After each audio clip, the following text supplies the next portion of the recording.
लक्ष्मीनाथसमारम्भां नाथयामनमध्यमाम् अस्मदाचार्यपर्यन्तां वन्दे गुरुपरम्परा ஸ்ரீமன் நாராயணனுடைய 1201வது ஜனன மகோத்சவமானது அவருடைய அவதார திருமாளிகையிலே ஆச்சாரியனுடைய அனுகிரகத்தோடு சிறப்பாக நடந்து கொண்டிருக்கிறது. அனுஷம் நேற்றும் அதற்கு முதல் நாள் மன்னனா சன்னதியிலிருந்து ஸ்ரீமனுடைய ஆதமணிகள் எழுந்தொருளி திருப்பல்லாண்டு தொடங்குகிற வைபவமும், அதற்கு முதல் நாள் ஸ்ரீதேவி பூமிதேவி சமேத உருவமணிகை சுவாமிக்கு திருக்கல்யாண வைபவமும் நடைபெற்று, அதன் தொடர்ச்சியாக இன்று நாதமும் காணம் என்கிற தனத்திலே புவனகிரி பேராசிரியர், அண்ணாமலை பல்கலைக்கழகத்தினுடைய மூத்த பேராசிரியரும்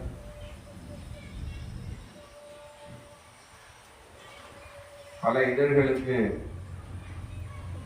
தினந்தோறும் கட்டுரைகளையும் கதைகளையும் எழுதி அனுப்பக்கூடிய எம்பெருமானுடைய அனுகிரகத்தை பெற்றவுமாற பேராசிரியர் கோகுலாச்சாரிய சுவாமி அவர்கள் எழுந்தொள்ளியுள்ளார்கள். வருடந்தோறும் ஒரு நாள் நமக்காக அவர் ஒதுக்கி இங்கே வருகிறார். நாளை சென்னையிலிருந்து கணினன் சிறுத்தாம்பை ஸ்ரீமன் நாதமன்கள் 12,000 வரை இந்த கணினன் சிறுத்தாம்பு என்கிற பாசுரத்தை சொல்லித்தான் 4000 திவ்ய பிரபந்தத்தையே பெற்றார். அந்த வகையிலே நாளை ஆயிரக்கணக்கான முறை கணினன் சிறுத்தாம்பை சொல்ல வேண்டும் என்கிற ஒரு நியதியிலே சென்னையிலிருந்து கணினன் சிறுத்தாம்பு சொல்வதற்காக ஒரு கோஷ்டிகளாக வந்து நாளை சொல்ல இருக்கிறார்கள். நாளை மறுநாள் தேவகானமானது நடைபெறும். தினந்தோறும் இதற்கு நடுவிலே 4000 திவ்ய பிரபந்தமும் வேதபாராயணங்களும் நடைபெறுகின்றன. சாற்று முறையன்று திருக்கோயிலூர் எம்பெருமானார் ஜி.எஸ். சுவாமிகள் எழுந்தருளி மங்களாசாசனம் செய்கிறார். அதன் தொடர்ச்சியாக இத்திருக்கோயிலுடைய வளர்ச்சிக்கு மிகவும் பாடுபட்டவரும் வாழும் ராமானுஜர் என்றெல்லாம் கொண்டாடப்படுகின்ற சித்திரகூடம் கோமாண்டூர் இறையவள்ளி ஏ.வி. ரங்காச்சாரியார் சுவாமியினுடைய 90வது திருநட்சத்திர வைபவ தொடக்க விழா நடைபெறுகின்றது. அன்று அவருக்கு ஒரு பாராட்டு விழாவை திருக்கோயில் ஜி.எஸ். சுவாமிகளுடைய திருக்கரங்களால் நடத்தப்படுகின்றன. முதுபெரும் வைணவ ஆசிரியர் ஸ்ரீ வைஷ்ணவ ஸ்ரீ கிருஷ்ணமாச்சாரியார் சுவாமியும் எழுந்தொருளி அன்று மங்களாசாசனம் செய்ய அருள்கிறார். இப்படி எம்பெருமானுடைய வைபவங்களை, ஆச்சாரியருடைய வைபவங்களை அனுபவிக்க வேண்டும் என்று ஆசைப்பட்டு ஏற்பாடுகளை செய்யப்பட்டுள்ளது. அந்த வகையிலே இன்று சுவாமி எழுந்தருளியுள்ளார். தினகரன் மற்றும் நிறைய ஆன்மீக புத்தகங்கள் எல்லாம் கட்டுரைகளை நிறைய எழுதி கொண்டே இருக்கிறார் சுவாமி. அதற்கு நடுவேயும் பேராசிரியர் பணியையும் இதை போன்ற சொற்பொழிவும் செய்கிறார். அந்த வகையிலே இன்று எழுந்தொருள் இருக்கிறது நமக்கு ஒரு பெரிய பாக்கியம். அவருடைய சொற்பொழிவை நாம் அன்போடு கேட்போமா?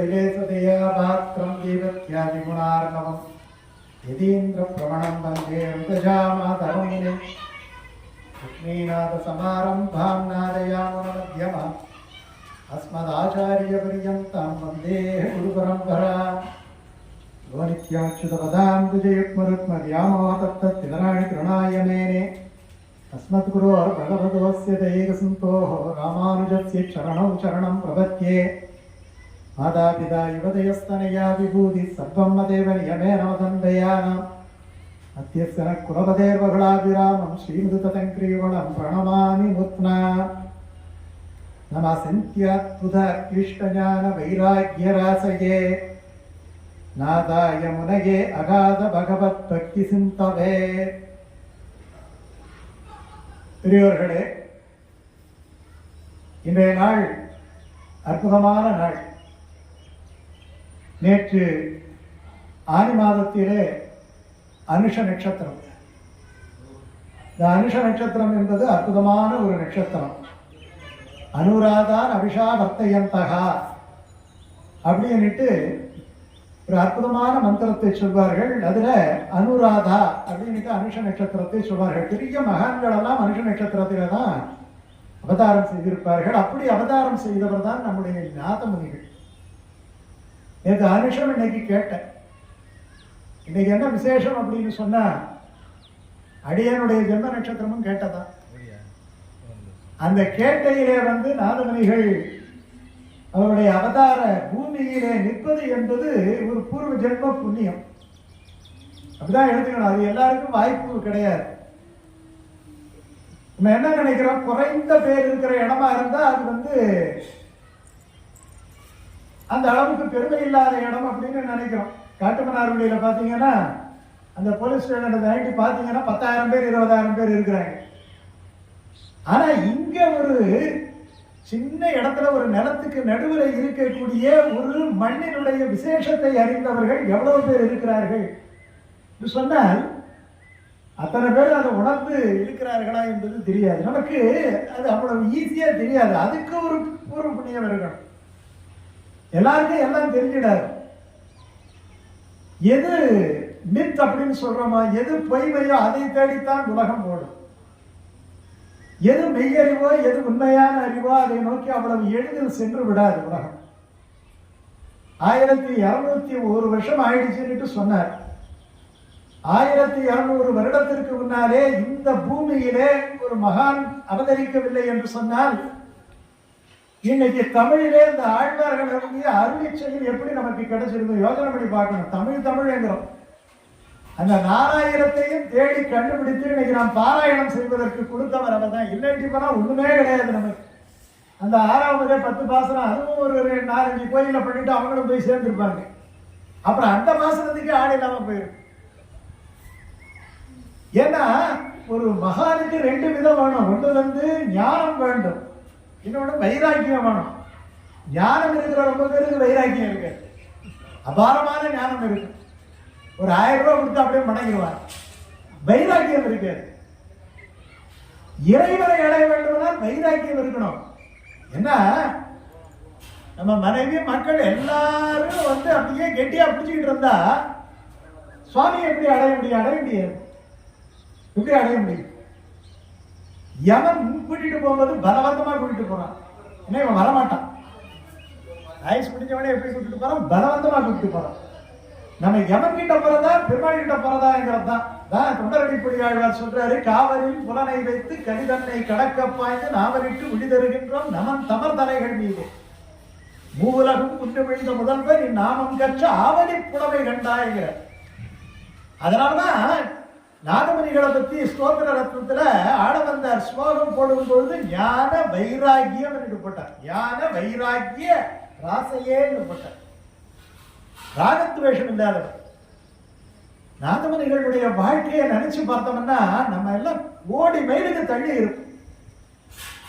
எப்படி தேடி கண்டுபிடிச்சார், எவ்வளவு கஷ்டப்பட்டார், கடைசி வரைக்கும் எப்படிப்பட்ட ஒரு சிந்தனை அவருக்கு இருந்தது, அது இறையருளால் அவருக்கு கிடைத்தது. பகவத் பக்தி சிந்தவே அப்படிங்கிறார். சதா பகவத் தியானத்திலேயே இருக்கக்கூடிய 24 மணி நேரமும் பகவான் தான். இப்ப இவர் தலைப்பு எப்படி கொடுத்திருக்கிறாருன்னா, தெரிஞ்சு கொடுத்தாரோ தெரியாம கொடுத்தாரோ, நாதமும் கானமும் கொடுத்திருக்கிறார். நாதமும் கானமும் என்கிற தலைப்புல தான் நம்ம பார்க்க போறோம். நம்முடைய சம்பிரதாயம் பார்த்தோம்னா ஒளியும் ஒலியும் சம்பிரதாயம் சொல்லலாம். ஒளியும் ஒலியும் எப்படி ஒளியும் ஒலியும் சம்பிரதாயம்? அந்த காலத்துல எல்லாம் டிவியில போடுவோம் ஒளியும் ஒலியும். இப்போ 2 விஷயம். ஒண்ணு மதுரகவி ஆழ்வார், இன்னொன்னு நாதமுனிகள். மதுரகவி ஆழ்வாரை பிடிச்சுதான் நாதமுனிகள் நம்மாழ்வாரையே பிடிக்கிறார் இல்லையா? மதுரகவி ஆழ்வார் இல்லாட்டினா கிடையாது. மதுரகவி ஆழ்வாருக்கு எப்படி நம்மாழ்வார் தன்னுடைய பக்கத்திலே ஈர்க்கிறார் என்று சொன்னால், ஒளி காட்டி ஈர்க்கிறார் இல்லையா? பானு தெற்கில் கண்டான் வாழியே என்று மதுரகவி ஆழ்வார் எங்கேயோ வடநாட்டுக்கு போயிருக்கிறார்.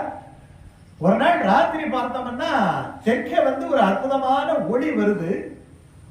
அந்த ஒளியை பார்க்கிறார். சரி, ஏதோ ஒரு நட்சத்திரம் போல இருக்குன்னு நினைச்சுக்கிட்டு பேசாம போயிட்டார். அடுத்த நாள் பார்க்கிறார், அடுத்த நாள் அந்த ஒளி இருக்கு. அடுத்த நாள் பார்க்கிறார், அடுத்த நாளும் ஒளி இருக்கு. அந்த எவ்வளவோ பேர் அதை பார்க்கிறாங்க.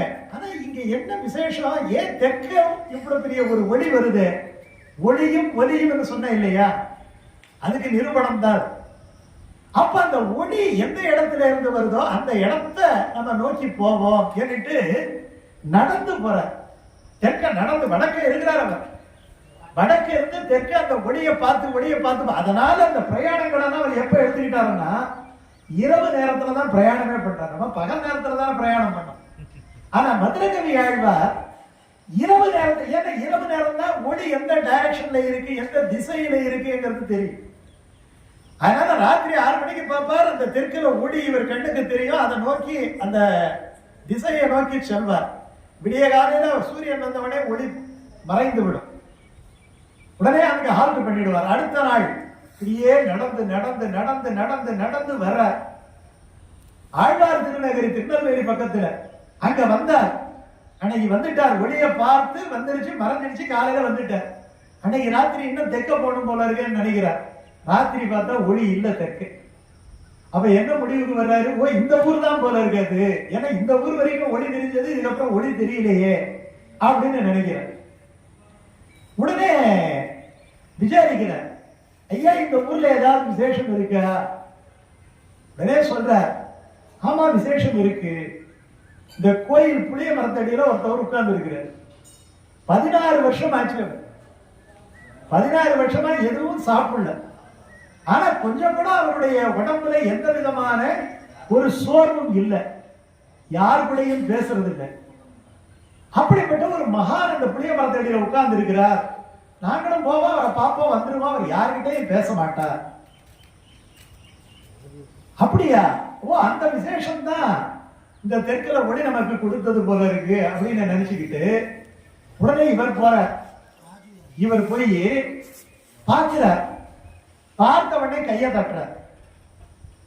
கையை தட்ட உடனே அவர் அப்படி லேசா அசைவு தெரியுது. ஒரு கல்லை எடுத்து தூக்கி, சின்ன கல்லை எடுத்து அவர் மேல போறார். அந்த உணர்ச்சி இருக்கா அப்படின்னு டக்குன்னு அந்த உணர்ச்சி அவருக்கு வரும்.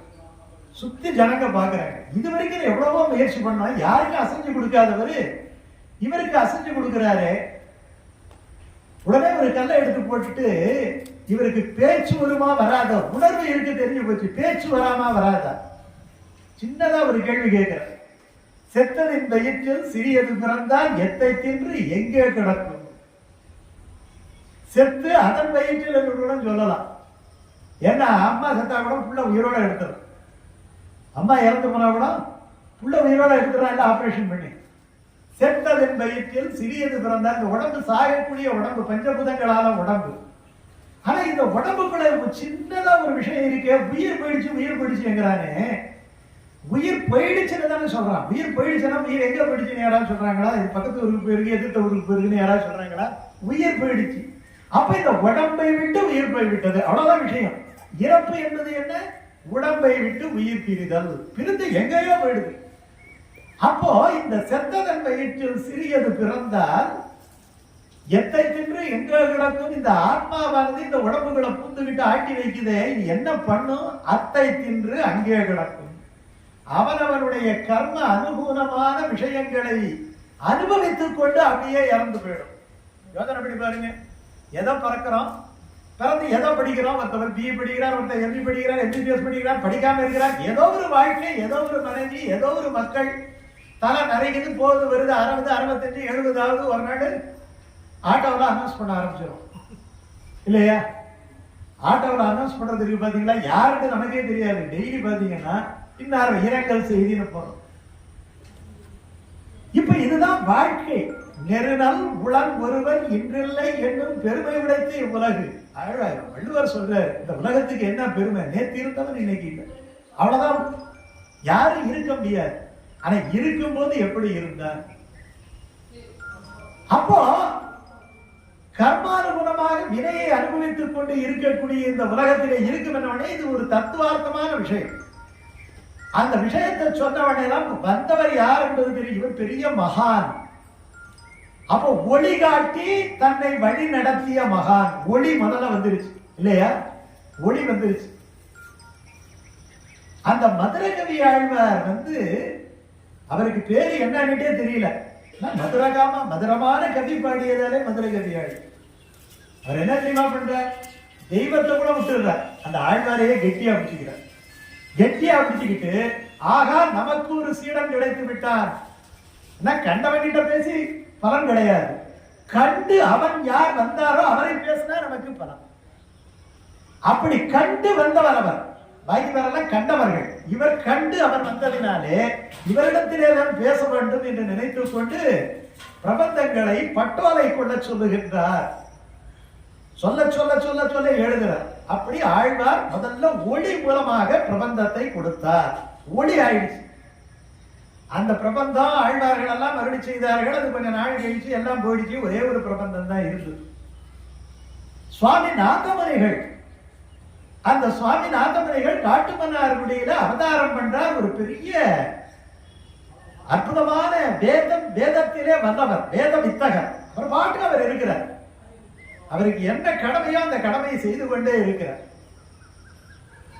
தியானத்திலே இருப்பார், சதா பகவத் பக்தியிலே இருப்பார். அப்படி இருக்கிற காலத்திலே இவரை வைத்துக் கொண்டு சில வேலைகளை செய்ய வேண்டும் என்று இறைவன் தீர்மானிக்கிறார்.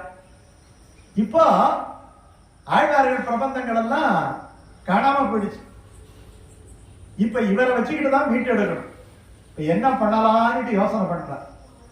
ஒலி காட்டி ஆழ்வார் வரவழைச்சு திருவாய்மொழி முழுக்க கொடுத்தாரு இல்லையா? இப்போ ஒலி காட்டுறார். ஒலின்னா சவுண்டு. முன்னாடி லைட்டை காமிச்சா இப்ப சவுண்ட காமிக்கிற. எந்த சவுண்டு? ஆறாவமுதே அப்படிங்கிற ஒரு பாசனத்தை சொல்ற. ஆறாவமுதே அடியே குடலம் நின்பால் அன்பாயே நீராய் அணைய கரைய உருக்குகின்ற நெடுமாறே சீரார் சென்னல் கவரி வீசும் செழுநீர் திருக்குடந்தை ஏறார் கோலம் திகழ கிடந்தாய் கண்டே நம்மாய். அது அற்புதமா பாடுறாங்க. உருக்கமான பாட்டு. களைவாய் துன்பம் களையாதுவாய் கடைகள் மற்றிலே வளைவாய் நேமி படையாய் குடந்தை கிடந்த மாமாயா தளரா உடலம் எனது ஆவி சரிந்து போகும்போது இளையா உனதாள் ஒருங்க பிடித்து ஓதை செய்தே வாரா வருவாய் வருமென்மாயா மாயா மூர்த்தியாய் ஆறாம் அமுதாய் அடியே ஆவி அகவே தித்திப்பாய் தீரா வினைகள் தீர எண்ணெய் ஆண்டாய் திருக்குடந்தை ஊரா உனக்கு ஆட்பட்டு இன்னும் உடல் வேணும். கேட்டுக்கிட்டே இருக்கிறார், பாடிக்கிட்டே இருக்கிறாங்க.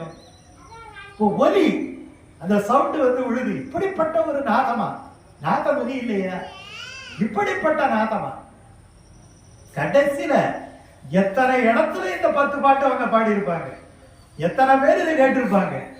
நாதமதிகள் கடைசி பாட்டு காத கூர்மையா வச்சு கேட்கிறார். ஒலி முன்னாடி ஒலி, இப்போ ஒலி. உழலை என்பின் பேச்சு முலையூடு அவளை உயிருண்டான் கடல்கள் அவையே சரணா கொண்ட குருகூர் சடகோபன். இந்த 2 வரி. ஆகா, இது யார் எழுதினார் அப்படிங்கிறது தெரிஞ்சிடும். திருக்குருகூர் சடகோபன் எழுதின பாட்டு என்கிறது தெரிஞ்சு போச்சு.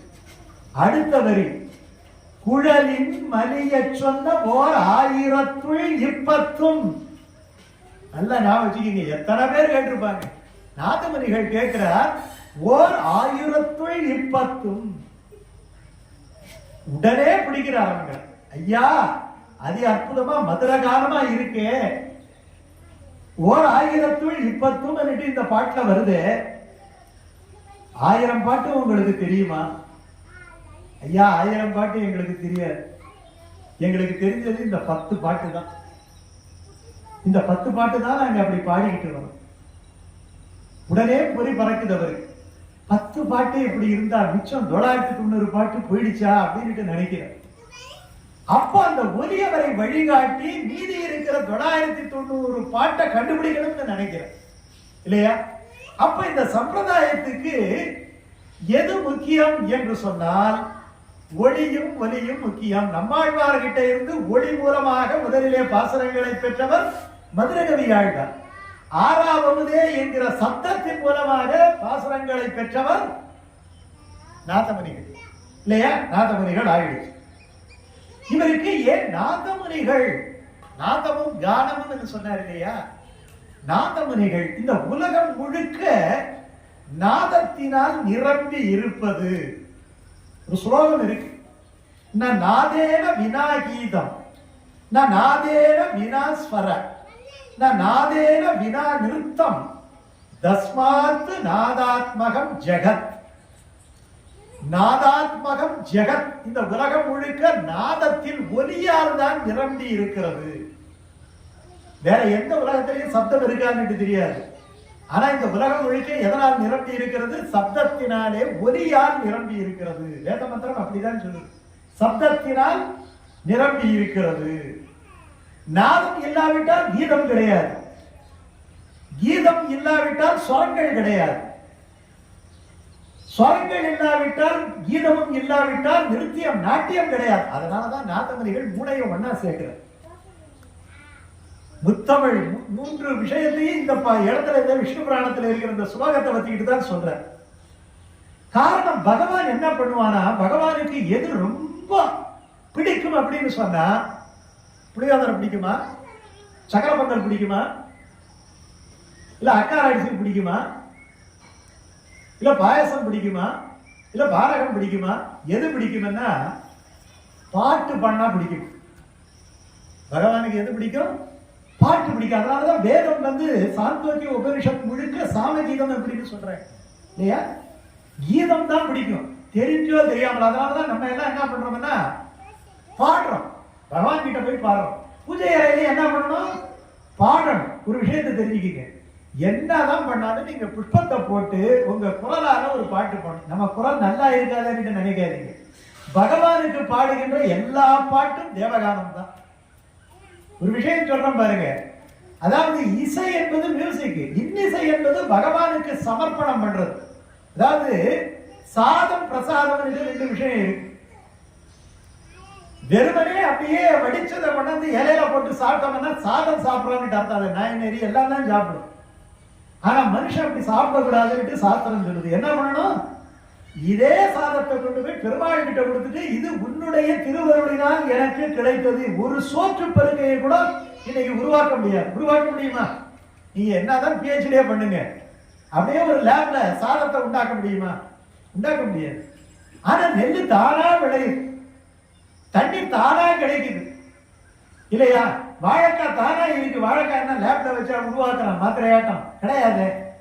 இத்தனையும் கொடுத்திருக்கிறான் இறைவன். அப்படி கொடுத்த இறைவனுக்கு நீ கொடுத்தது, அதனால அதை கண்டு அருளம் பண்ணுதல். நீ கொடுத்தது எனக்கு, இது இன்றைக்கு பேராக கிடைத்தது, இது எப்போதுமே எனக்கு கிடைக்கணும். அதாவது ஒருத்தவன் படைக்காம அந்த உணவை உண்டான்னா அவன் பாவம் பண்ணலையே, அந்த சாப்பாடு இவன் வாயில போய் உழணும்னுட்டு பாவம் பண்ணவன். யாரு சொல்றாரு?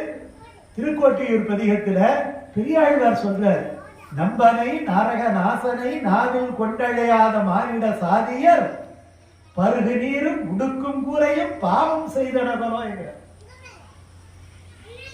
நம்ம தீர்த்தத்தை தான் சாப்பிடணும். அதனாலதான் தீர்த்தம் தீர்த்தம் வந்தாங்க. நம்ம ஏதோ அது பிராமண பாஷை நினைக்கிறோம், அப்படி கிடையாது. தீர்த்தம்னா எதை செஞ்சாலும் நீங்க ஒண்ணு வேண்டாம், ஒரு உடைய உடுத்துறோமே, நம்ம எப்படி உடுத்துறோம்? இப்ப பாத்தீங்கன்னா ரொம்ப மோசமா போயிடுச்சு. கடையில போய் அவன் டெஸ்டுக்காக போட சொல்ற, அப்படியே போட்டுட்டே காசு கொடுத்துட்டு வந்துடுறான். ஆனா அப்ப எல்லாம் அப்படி பண்றது கிடையாது. பெரியவங்க என்ன பண்ணுவாங்க, கொண்டாந்து வீட்டுக்கு வைப்பாங்க. வீட்டுக்கு வந்துட்டு ஒரு மங்களகரமான மஞ்சளை தருவாங்க, பெருமாள் கிட்ட வைப்பாங்க, பூஜை அறை வைப்பாங்க, அப்புறம் தான் போட்டுப்பாங்க. அந்த கலாச்சாரமே கொஞ்சம் கொஞ்சமா போகுது. அதனாலதான் அவர் சொல்றாரு, நாவில் கொண்டழியாத மானிடர் பருகு நீரும் உடுக்கும் குறையும் பாவம் செய்தனவனோ. இவன் மேல விழுறது ஒண்ணுதான், செத்தவன் மேல விழுறது ஒண்ணுதான், ரெண்டும் ஒண்ணுதான். புஷ்பத்தை கூட நான் ஒரு வீடியோ, புஷ்பத்தை கூட என்ன தெரியுமா பண்ணணும்? பொம்மநாட்டிகள் என்ன பண்றாங்கன்னா 50 ரூபா வாங்கி தலையில வச்சுக்கிறாங்க, 10 ரூபா வாங்கிட்டு கோயிலுக்கு போறாங்க. 50 ரூபா புஷ்பத்தை வாங்கி தலையில வச்சுக்கிறாங்க, 10 ரூபாய் எடுத்துட்டு புஷ்பத்துக்கு போறாங்க. ஆனா அப்படி செய்ய நம்ம பூஜை அறையில சாயங்காலம் நீங்க எவ்வளவு பூ வேணாலும் வச்சுக்கலாம். என்ன பண்ணணும், அந்த புஷ்பத்தை வாங்கி பெருமாள் படத்துல சாத்திட்டு பெருமாள் கொடுத்ததா நினைச்சுக்கிட்டு பெருமாளுக்கு கொஞ்சம் கிட்டி வச்சுக்கிட்டு மீதி நீங்க வச்சுக்கலாம். இது ஒரு முறை, ரொம்ப எளிமையான முறை. அப்படி என்ன அர்த்தம்னா, எதையுமே பெருமாள் அப்பதான் அது பிரசாதமா போகும். அதே மாதிரி நம்ம பாடினோம்னா அது இசை, ஆனா பெருமாளுக்காக பாடினோம்னா அது இன்னிசை.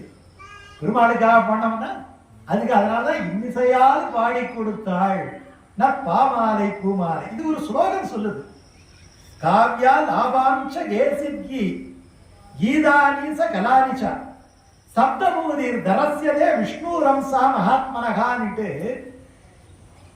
ஒலி, அதாவது கீதத்தை விரும்புறான். அதனால்தான் பாடி கொடுத்தார். நம்மாழ்வார் பாசனங்கள் முழுக்க முழுக்க இயல் கிடையாது. அதனால்தான் பின்னாடி நாதமுனிகள் 4000 பாசனத்துல 3000 பாசனம் என்ன பண்ணாருன்னா இசையா போட்டு விட்டார். பண்ணார் பாடல் 10 இன்னிசையால் பாடி கொடுத்தாள். அதனால எதுக்காக என்ன, ஆழ்வார்கள் இதனை பாடி பாடி தந்தார்கள். ஆடி ஆடி அகம் கரைந்து பாடி பாடி கண்ணீர் மல்கி. அப்ப எப்படி பாடணும்? கண்ணீர். ஆஞ்சநேயரை பத்தி சொல்லும் போது சொல்லுவாங்க, ஆஞ்சநேயர் எப்படி பண்ணுவாரா, ராமா அப்படின்னு ஒரு வார்த்தையை சொல்லிட்டு ராமாயணத்தை சொன்னாருன்னா, ராமாயண கீர்த்தனையே தியாகராஜ கீர்த்தனை யாராவது பாடினாங்கன்னா அவருக்கு இன்விடேஷனே கொடுக்க வேண்டிய இல்லையா, தானா வந்து உட்கார்ந்து வர்றோம்.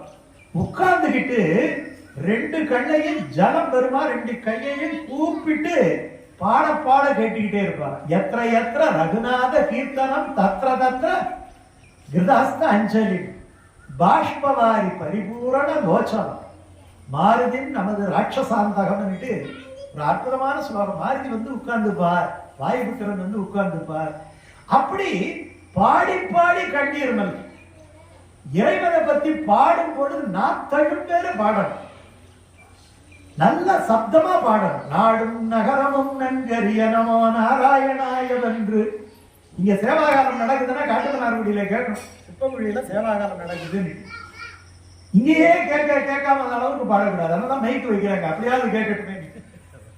அந்த காலத்துல மைக்கு கிடையாது, இந்த காலத்துல மைக்கு வைக்கிறாங்க. குரல் கொஞ்சம் கொஞ்சமா உடஞ்சி போச்சு, சாப்பாடு குறைஞ்சி போச்சு இல்லையா. எதெல்லாம் நம்ம ஒரு வாத்தியத்தின் மூலமா பயன்படுத்துறோமா, அப்ப என்ன ஆயிடுதுன்னா மனுஷனுடைய சக்தி குறைஞ்சிடுதுன்னு அர்த்தம். அன்னைக்கு வேர்க்கடலை போச்சுன்னா வேர்க்கடலை என்ன விலை காப்படி வேர்க்கடலை விசாரிச்சா சாப்பிடுவான். இன்னைக்கு காப்படி வேர்க்கடலை எவ்வளவு? 50 ரூபா இல்லையா கொடுப்பானா, 2 வேர்க்கடலை கூட அப்படி சாப்பிட்ட காலம் இருக்கு. எனக்கு தெரிஞ்சு முக்காப்படி ஒரு படி சாப்பாட்டை வடிச்சு அப்படியே ஒரே ஆளே சாப்பிட்டதான் எனக்கு தெரியும். ஆனா இன்னைக்கு சாப்பிட முடியுதா? இந்த ரோடு சாப்பிட்டா ஏன்னா அந்த சக்தி குறைஞ்சி போச்சு. அதே மாதிரி ஒரு காலத்துல இந்த மைக்கெல்லாம் கிடையாது. ஒரு காலத்துல ஒரு காலக்ஷேபம், அந்த காலத்துல எல்லாம் நம்பிள்ளை ஒரு பெரிய கோஷ்டியில காலக்ஷேபம் சொல்லி இருக்கிறார். நல்லா தெரிஞ்சுக்கீங்க, நம்பிள்ளை கோஷ்டியோ நம்பெருமாள் கோஷ்டியோ வியாக்கியானத்துல வருது. அப்படி என்ன அர்த்தம்? பெருமாளை பார்க்க வரவங்க விட நம்பிள்ளையுடைய உபன்யாசத்தை கேட்க வரவங்க அதிகம். அப்போ உபன்யாசம் கேட்க வரவங்க 1000 பேர் இருந்தா எப்படி இருப்பாங்க? 10 பேர் உட்கார்ந்து இருக்கிறோம், 1000 பேர் உட்கார்ந்து இருந்தா எப்படி இருக்கும்? அப்ப நம்பிள்ளை பேசும்பொழுது 1000வது ஆளுக்கு கேட்கணும்னா அவருடைய சாரீரம் எப்படி இருந்திருக்கும் பாத்தீங்க. இப்ப நமக்கு சாரீரம் என்ன பறி வச்சு எப்படின்னா நம்ம ஒரு கருவியோட பயன்படுத்துகின்ற பொழுது நம்முடைய இயல்பான விஷயங்கள் எல்லாம் குறையுது. இது ரொம்ப முக்கியம். அதனால நாதத்தை இறைவன் விரும்புகின்றார். அதனால்தான் நாதம், நாதத்தின் மூலமாக கிடைத்த கானம், இதைத்தான் நாதமுனிகள் செய்தார். அது தானா செஞ்சாரா? தானா செய்யல, அந்த பாசரங்கள் தான் அது அப்படி வருது. பண்ணார் பாடல் பத்தும் அப்படின்னு வருது. அப்ப பண்ணினால் அழகுபடுத்தப்பட்ட பாடல்கள், பண்ணின் இசை கலியன் கலியன் ஒலிமாலை அப்படின்னு வர்றதுனால இது ஒலிமாலை, இது ஸ்வரங்களினுடைய தொகுப்பு, இதை இப்படித்தான் பாடணும் அப்படின்னு முடிவெடுத்து அவர் பண்ணார். அதனால அனுஷ நட்சத்திரம் ரொம்ப சிறப்பான நட்சத்திரம். அது மட்டும் இல்லை, நமக்கு ஒரு குரு பரம்பரை, நமக்கு 3 விதமான முதல்ல வேதத்தை கடவுள் இறைவன் கொடுத்தார்.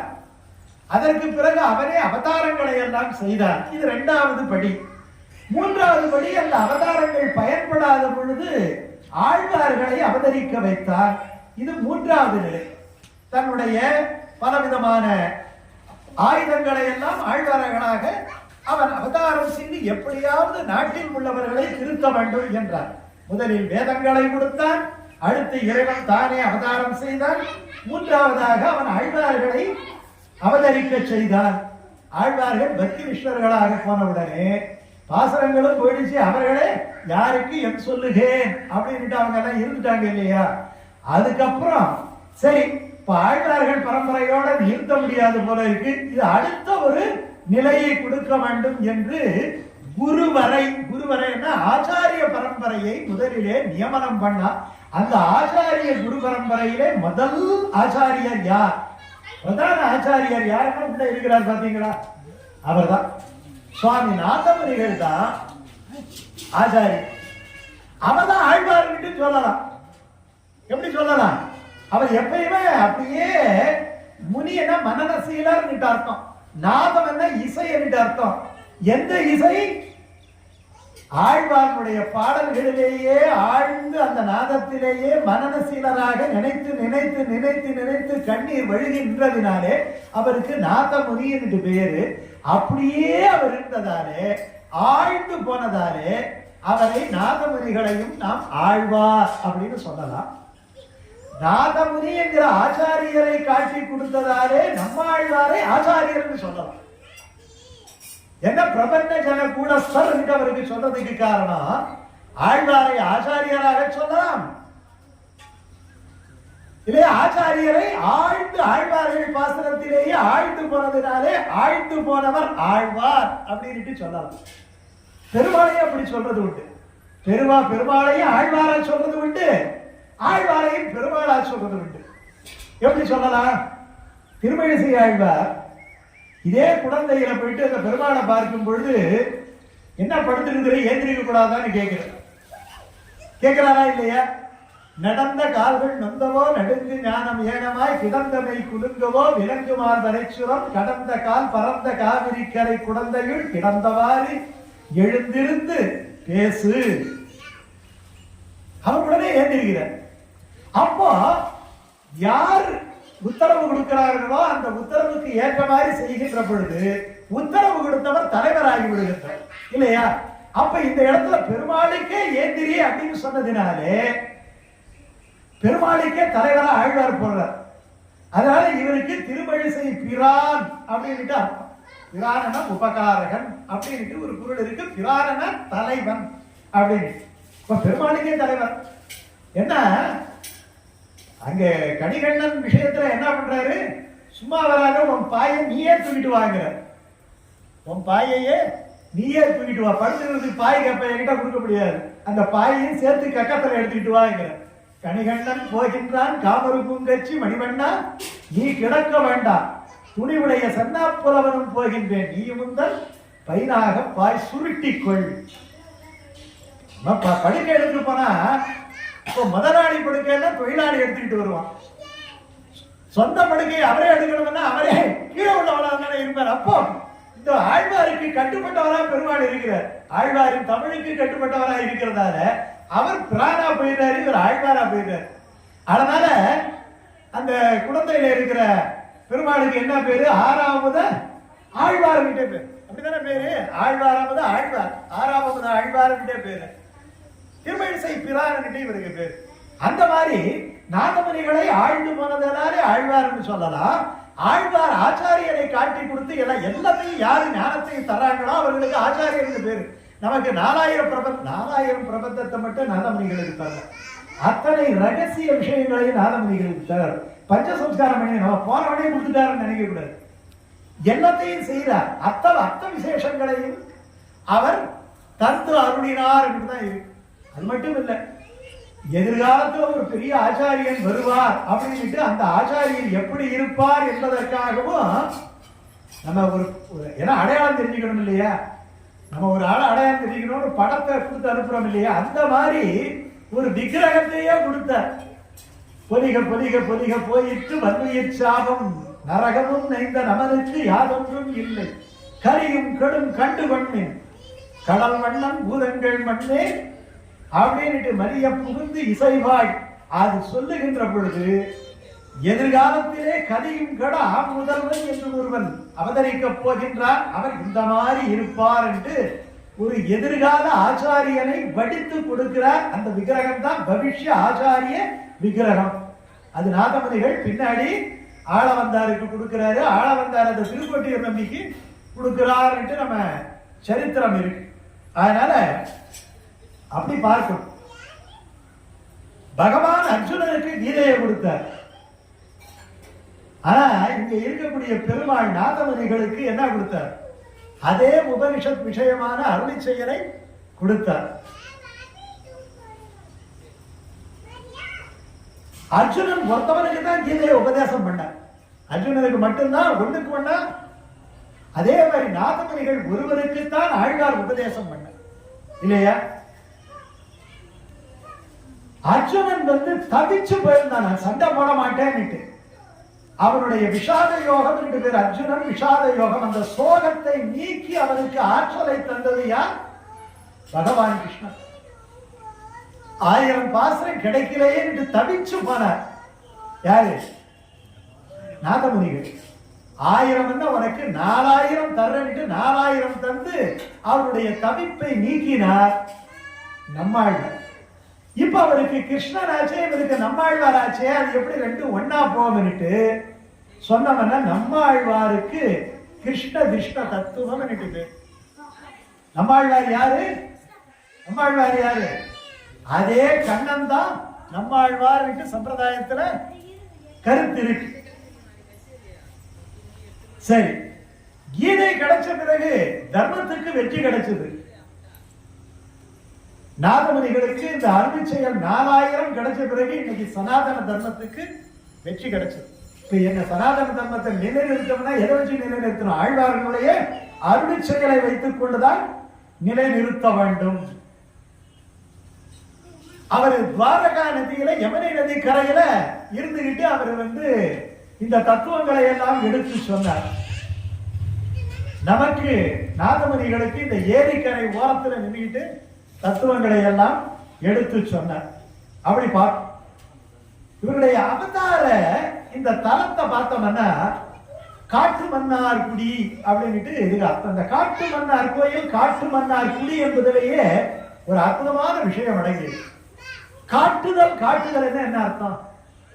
இப்ப நமக்கு நாதமுனிகளை யார் காட்டி தந்தது? இருக்கிற பெருமாள் தானே காட்டி தந்தாரு.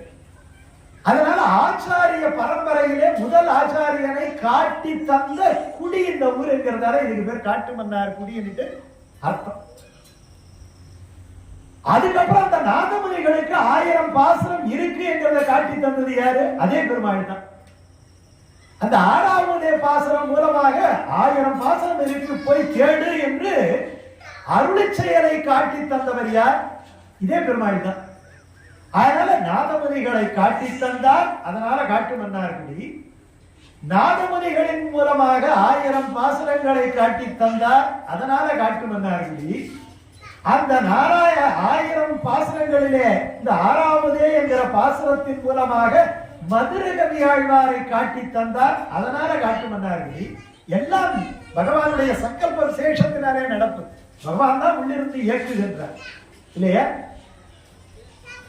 அந்த மதுரை கவியாழ்வாருடைய கண்ணனூர் சிறுத்தாம்பு மூலமாக நம்மாழ்வாரை காட்டி தந்தான் பகவான், அதனால காட்டு மன்னார்குடி. எல்லாம் இங்கிருந்த பெருமாள் தானே அவருக்கு பண்றார். அவர் தானே கடைசியில சொல்றார் இயலும் இசையமாக தொகுக்க வேண்டும். அந்த நம்மாழ்வார் மூலமாக 1000 பாசுரங்களை தேடி தந்தவருக்கு 4000 தந்தார். அப்படி தந்த அந்த நம்மாழ்வாருடைய 4000 பாசுரங்களையும் காட்டி தந்தவர் யாரு? இவர்தான். அந்த 4000 பாசுரங்களையும் இயலும் இசையமாக தொகுத்து நமக்கு காட்டி தந்தார். அதுவும் அந்த பெருமாள் தான். இப்படி இந்த வைஷ்ணவத்தினுடைய தத்துவங்களை எல்லாம் நாதமுனிகள் மூலமாகவும் மதுரகவி ஆழ்வார் மூலமாகவும் நம்மாழ்வார் மூலமாகவும் காட்டி தந்த பெருமாள் இங்க இருக்கிற ராஜகோபால சுவாமிங்கிறதால இந்த தலத்துக்கு காட்டிய மன்னார்குடி. மன்னார்னா சொன்ன அப்படிப்பட்ட குடின்னுட்டு அதுக்கு அர்த்தம். சரி, இந்த நாதம்னா இந்த உலகமே நாதத்தினாலே ஆனது.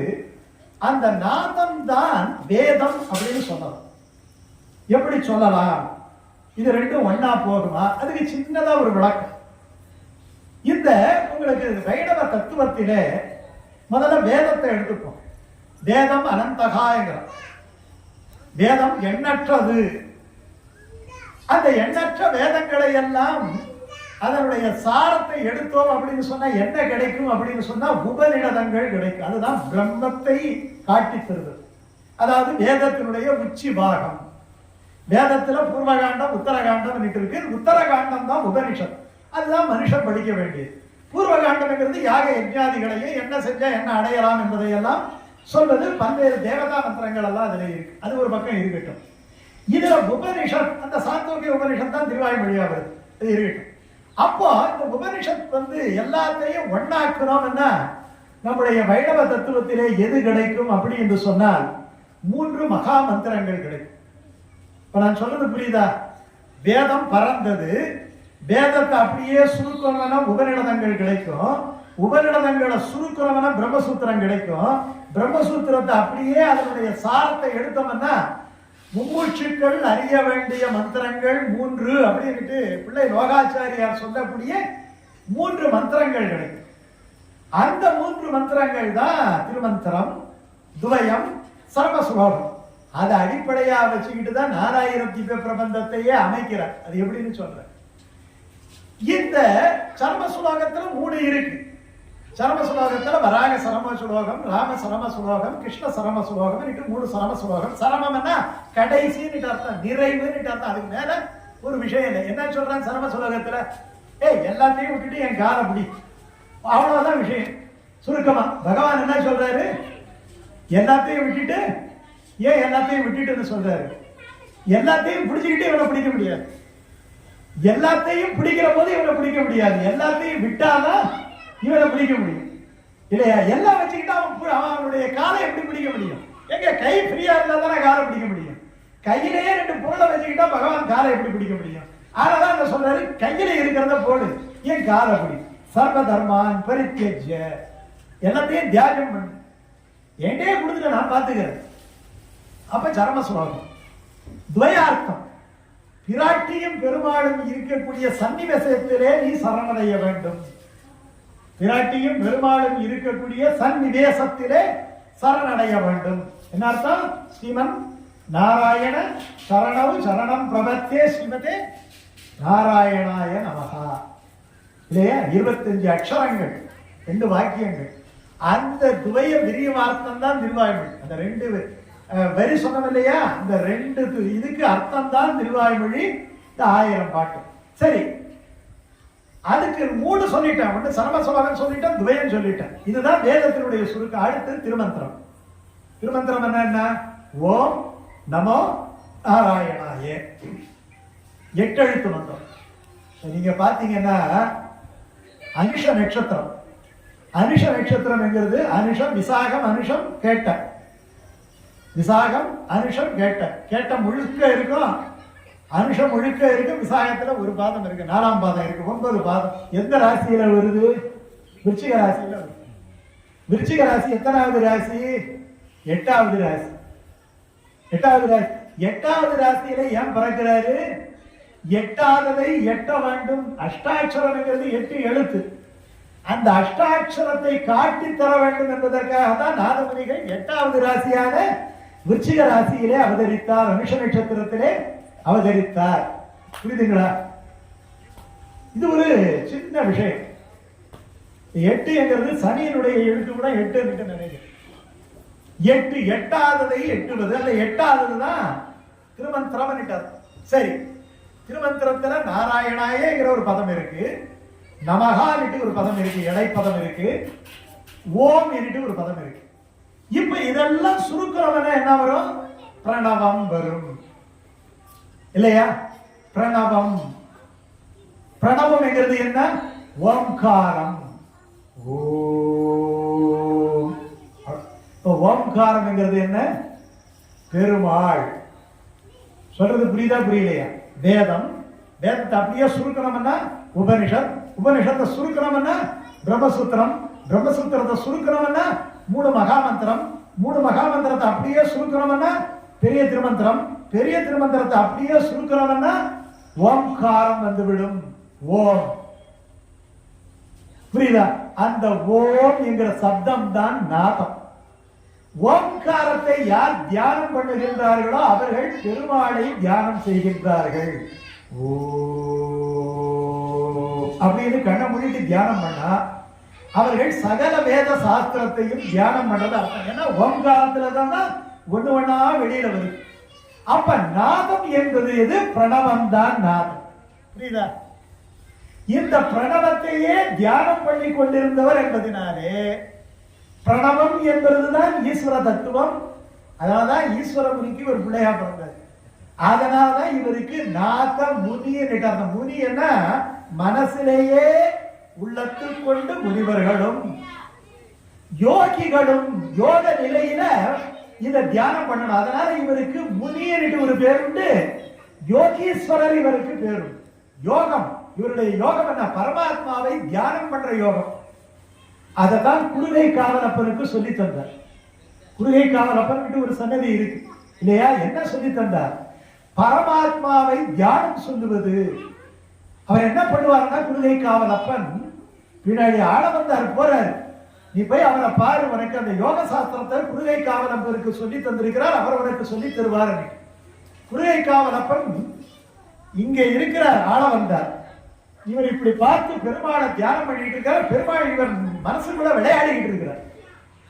அப்படியே சாட்சாத்காரம். சாட்சாத்காரம்னா கண்ணால பார்க்கிறார், பிரத்யட்சமா பார்க்கிறார் பெருமாள். இவர் கூடயே விளையாடிக்கிட்டு இருந்த பெருமாள் திடீர்னு பார்த்தீங்கன்னா எட்டி பார்க்கிறார். இப்போ இருக்க வர, இப்ப நம்ம எதிர்க்க உட்கார்ந்துக்கிட்டு ஒரு ஆளுகிட்ட பேசிக்கிட்டே இருக்கிறோம். எதிர்க்க இருக்கிறவர் நம்ம கிட்ட நல்லா பேசுறவர் திடீர்னு வாச பக்கம் பார்க்கிறாருன்னா என்ன அர்த்தம்? வாசல்ல யாரோ வந்திருக்கிறாங்கன்னு தானே அர்த்தம். இப்போ வாசல்ல வந்திருக்கிறாருன்னா அவர் ரொம்ப முக்கியமானவரா இருக்கணும்னு தான் அர்த்தம். இப்போ குருகை காவலப்பன் நினைக்கிறாரு, நம்ம கிட்ட பேசிக்கிட்டு இருந்த பெருமாள், நமக்கு காட்சி தந்து கொண்டிருந்த பெருமாள் நம்மை விட முக்கியமாக ஒருவரை கருதுகிறார் என்று சொன்னால் அவர்கள் நாதமுனி வம்சத்தில் பிறந்தவர்களாகத்தான் இருக்க வேண்டும். அப்படியே பார்த்துக்கிட்டே சொல்றாரு, சொட்டை குலத்தை சேர்ந்தவர்கள் யாராவது இருக்கிறார்களா? அடியே இருக்கிறார். யாரு? ஆள வந்தார். ஆள வந்தார் யாரு? நாதமுனிகளுடைய பேரம். அப்ப இவர் எப்படி கண்டுபிடிக்கிறாரு? நிலை கண்ணாடி கிடையாது அந்த காலத்துல. தியானத்திலேயே பெருமாள் நம்மள மீறி ஒருத்தவர் பார்க்கிறாருன்னா நம்மளை விட பெரிய ஆளா இருக்கணும். நம்மளை விட பெரிய ஆளான நம்ம ஆச்சாரியனுடைய சந்ததியினர் தான் இருக்க வேண்டும் என்று நினைக்கிறார் என்றால் இதுக்குதான் யோகம் என்று பேர். இந்த யோகத்தை பிரணவ தியானத்திலே செய்தவர் என்பதனாலே இவருக்கு நாதமுனி என்று பேர். இவருக்கு என்ன பேரு? நாதமுனி. ஓம்கார ரூபமான பரம்பொருளை தியானித்துக் கொண்டிருந்தவர். சரி, இவருக்கு இன்னொரு பேர் இருக்குது இல்லையா? இவருக்கு பூர்வாங்கமான பேர் என்ன? எல்லாருமே நாதமுனி நாதமுனி என்கிறோம். இவருக்கு அப்பா அம்மா வச்ச பேர் என்ன? ரங்கநாதமணி. ரங்கநாதமணி. ரங்கரை விட்டுறோம், நாதமுனியை நம்ம புரிஞ்சுக்கிட்டோம். சரி, ஏன் ரங்க? இப்போ ரங்கனுங்கிறது யாருங்க? ரங்கனுங்கிறது வைஷ்ணவத்திலே 108 திவ்யதேசத்துல கோயில் அப்படின்னு சொன்னா எது கோயில்? நமக்கு ஸ்ரீரங்கம் தான் கோயில். ஸ்ரீரங்கம் தான் கோயிலே. கோயில் ஆழ்வார்னு பொதுப்படையா சொன்னா நம்மாழ்வாரை தான் குறிக்கும். கோயில் அப்படின்ட்டு பொதுப்படையா சொன்னா யாரை குறிக்கும்? திருவரங்கத்தை தான் குறிக்கும். ரைட்டா? சரி, திருவரங்கம் இருக்கக்கூடிய அந்த பெருமாள் இருக்கிறார் இல்லையா, அந்த விமானத்துக்கு என்ன பேரு? பிரணவகார விமானம். பிரணவம் ஓம்காரம் தான் ஒரு ரூபமாக அங்கே ரங்கனாக இருக்கின்றார். அந்த ஓம்கார பிரணவத்தின் கீழே இருக்கக்கூடிய ரங்கனாகிய அந்த ஓம்காரம் என்கிற நாதத்தை தியானம் செய்ததினாலே, ரங்கன் என்கிற நாதத்தை தியானம் செய்ததினாலே இவருக்கு ரங்க நாத முனி. புரியுதா? இந்த அர்த்தம் யோசனை பண்ணி பார்த்தாதான் தெரியும். இந்த ஓம்காரத்துல 3 எழுத்து இருக்கு. ஒரு எழுத்து அகாரம், இன்னொரு எழுத்து மகாரம், இன்னொரு எழுத்து உகாரம். உகாரம் என்கிறது பிராட்டி, அகாரம் என்கிறது பெருமாள். மகாரம் என்கிறது ஜீவாத்மா. ஜீவாத்மாவிலே ரிச்சா இருக்கக்கூடிய நாதமுனிகள் போல ஆச்சாரியர்களையும் மகாரம் குறிக்கும் இல்லையா? இந்த மண்ணிலே பிறந்து பிராட்டியையும் பெருமாளையும் சேர்த்து வைத்தார் அப்படின்ட்டு ஒரு அர்த்தம் இருக்கு. சரி, மகாரத்தை விட உக்காரம் ஆச்சாரியன் எடுத்துக்கிட்டா நம்மை போன்றவர்களை கொண்டு போய் இந்த சன்னதியில கொண்டு போய் நிறுத்தி கேட்க வைக்கிறார் இல்லையா? அப்ப மகாரத்தையும் அங்கே இருக்கக்கூடிய பெருமாளாகிய அகாரத்தையும் உகாரமாகிய ஆச்சாரியனான நாதமுனிகள் காட்டி கொடுத்தார். அதனால இந்த பிரணவத்தை தியானித்துக் கொண்டிருந்ததாலே அவருக்கு, இந்த செயலை செய்ததினாலே அவருக்கு நாதமுனிகள் அப்படின்னு பேர். இவருக்கு பாலை தமிழர், தமிழர் வர சொல்றாங்க. பின்னாடி ஆச்சாரியர்கள் என்ன சொல்றாங்க? அருந்தமிழ் பாடியதாலே அவருக்கு பாலே தமிழர் இசைகாரர் பத்தர் என்று சொல்றாங்க. அப்ப அந்த இசைகாரர் என்று சொல்லும் போது வியாக்கியானத்துல என்ன சொல்றார்? நாதமுனிகளை போலவும் மதுரகவி ஆழ்வாரை போலவும் சதா நாதத்தை தியானம் செய்து கொண்டு இசையால் கானம் செய்து கொண்டிருந்தவர்கள். அதனால்தான் தாளம் வச்சுக்கிட்டு இருப்பார். தாளம் வச்சுக்கிட்டு இருக்கிறவர் 2 பேர் தான். ஒண்ணு பெரிய ஆழ்வார் தாளம் வச்சுக்கிட்டு இருப்பார், 2வது யாரு? நாதமுனிகள். அதனாலதான் காலம் வலம் புரியன்ன நற்காதல் அடியவர்க்கு தாளம் வழங்கி தமிழ் மறையின் இசை தந்த வண்ணன், இன்னிசை தந்த வண்ணன் மூளும் தவறெறி கூட்டிய நாதமுனி கடலே நாளும் தொழுது எழுவோம் நமக்கு இனி யார் இந்த நானிலத்தே என்று பாடி வச்சார். காலம் காலம் காலம் சங்கரிட்டு ஒன்று இருக்கு, வலம்புரி சங்கரிட்டு இருக்கு. மேலே எகத்தாழ்வான் கீழே எகத்தாழ்வான். அவர் காலம்புரி சங்கு, இவர் வலம்புரி சங்கு. இந்த 2 சங்க வச்சு இந்த உலகம் முழுக்க உத வச்சாராம். எதை உத வச்சாரு? நாதமாகிய அருளி செயலை. ரைட்டா? இன்னொரு முக்கியமான விஷயம் சொல்றோம் பாருங்க. வள்ளுவர் 2 வாத்திய கருவியை சொல்றார். ஒன்று புல்லாங்குழல், என்ன ஒண்ணு யாழ். 2 தானே சொல்றாரு. குழல் இனிது யாழ் இனிது என்பத மக்கள் மழலை சொல் கேளாத. முதல்ல குழலை சொல்லிட்டார், அடுத்து யாழ சொல்றார். சரி, என்ன சொல்றாரு? இப்போ குழல் தான் முதல்ல கேட்டார். முதல்ல குழல் தானே, குழல் இனிது யாழ் இனிது. முதல்ல குழல் என்பது சமஸ்கிருத வேதத்தை சொல்றது புல்லாங்குழல். பகவானே மூச்சு காத்து வழியா குடல் குதிரான் இல்லையா, அவன் சொன்னது எது? தன்னுடைய மூச்சு காத்தா வெளியிட்டது எது? சமஸ்கிருத வேதம், வடமொழி வேதம். ஆனா அதை விட இனிமையான யாழை முதல்ல சொன்னவர் யாருக்கு சொன்னா? நம்மாழ்வார். தமிழ் வேதத்துக்கு யாழ் என்று பேர், வடமொழி வேதத்துக்கு குழல் என்று பேர். இப்ப வடமொழி வேதம் சிறந்ததா தமிழ் வேதம் சிறந்ததா? தமிழ் மறை இன்னிசை தந்த வண்ணன் என்று சொன்னதினாலே தமிழ் வேதமாகிய திருவாய்மொழி வேதம் தான் சிறந்தது. நீ தமிழ்நாட்டில் உட்கார்ந்துட்டு தமிழுக்காக இதை சொல்லிடுறேன் நினைக்க கூடாது. இத நான் சொல்லல, ஆச்சாரியரே சொல்றாரு. எப்படி சொல்றாரு? யாழின் இசை வேதத்து இயல். யாழின் இசை எது? யாழின் இசை திருவாய்மொழி. அதனாலதான் வேதம் தமிழ் செய்த மாறம். யாழ் இசையை அப்போ இத ஆழ்வாரே காட்டி கொடுக்கிறார். ஆழ்வாரு இந்த கடைசி பாட்டு இருக்குதுல 6வது, அதுல ஒரு சின்னதா ஒரு நுட்பத்தை ஒரு புள்ளி ஒண்ணு வைக்கிறார். என்ன வைக்கிறாரு? உடலை என்பின் பேச்சு முறையோடு அவளை உயிருண்டான் கடல்கள் அவையே சரணாக் கொண்ட குருகூர் சடகோபன் குழலின் மலிய சொன்ன ஒரு 1000 குழல் சொல்றாரு இல்லையா? அப்ப என்ன அர்த்தம்? குழலின் மலியன்னா குடலை விட மேம்பட்டதான. அப்ப குழலின் மலிய என்ன? வேதத்தை விட மேம்பட்டதான. காரணம், வேதம் எல்லாருக்கும் புரியாது, எல்லாரும் படிக்க முடியாது, ஆளுக்கு ஒரு அர்த்தம் சொல்லுவாங்க. ஆனா தமிழ் வேதத்துல அப்படி கிடையாது. அப்படியே சாத்துக்குடி கூட கொஞ்சம் கஷ்டம். வாழைப்பழத்தைன்னு வச்சுக்கோங்க. வாழைப்பழத்தை நல்லா உரிச்சு அதை தேன்ல நினைச்சு அதை அப்படியே நம்ம வாயை திறந்தா வாயில வைக்கிற மாதிரி தமிழில இத்தனை பாசனங்களையும் தந்தவர் யார்? அதனாலதான் அவர் சொன்னாரு ஆறாவமுதே என்று சொன்னார். ஆறாவமுதே. அதாவது நம்ம பாசனங்களில எல்லாம் ஒரு முக்கியமான விஷயம் ஒண்ணு இருக்குங்க. நம்ம எல்லாருமே பாத்தீங்கன்னா இப்ப 24 பிரபந்தம் இருக்கு. 24 பிரபந்தத்திலையும் நம்ம என்ன பண்ணுவோம்னா நேர பிரபந்தத்தை பாடிட மாட்டோம். பல்லாண்டு பல்லாண்டு பல்லாயிரத்தாண்டு பல கோடி நூறாயிரம் பல்லாண்டு ஆரம்பிக்கிறோம்னா என்ன பாடுவோம்? முதல்ல குருமுகமனதித்ய பிராகவேதான சேஷா தனியன் பாடும். அந்த முதல் தனியன் ஓம்காரத்துக்கு நாதமுதி என்பதனாலே ஓம்கார ரூபமான, எல்லாம் புரியுதா? ஓம்கார ரூபமான திருப்பல்லாண்டுக்கு தனியன் செய்தவர் நாதமுனி இல்லையா? அதனால ஓம்காரன் ஓம் என்னும் அதுபோல் அப்படின்னு திருப்பல்லாண்டுக்கு தனியன் பண்ணாரு.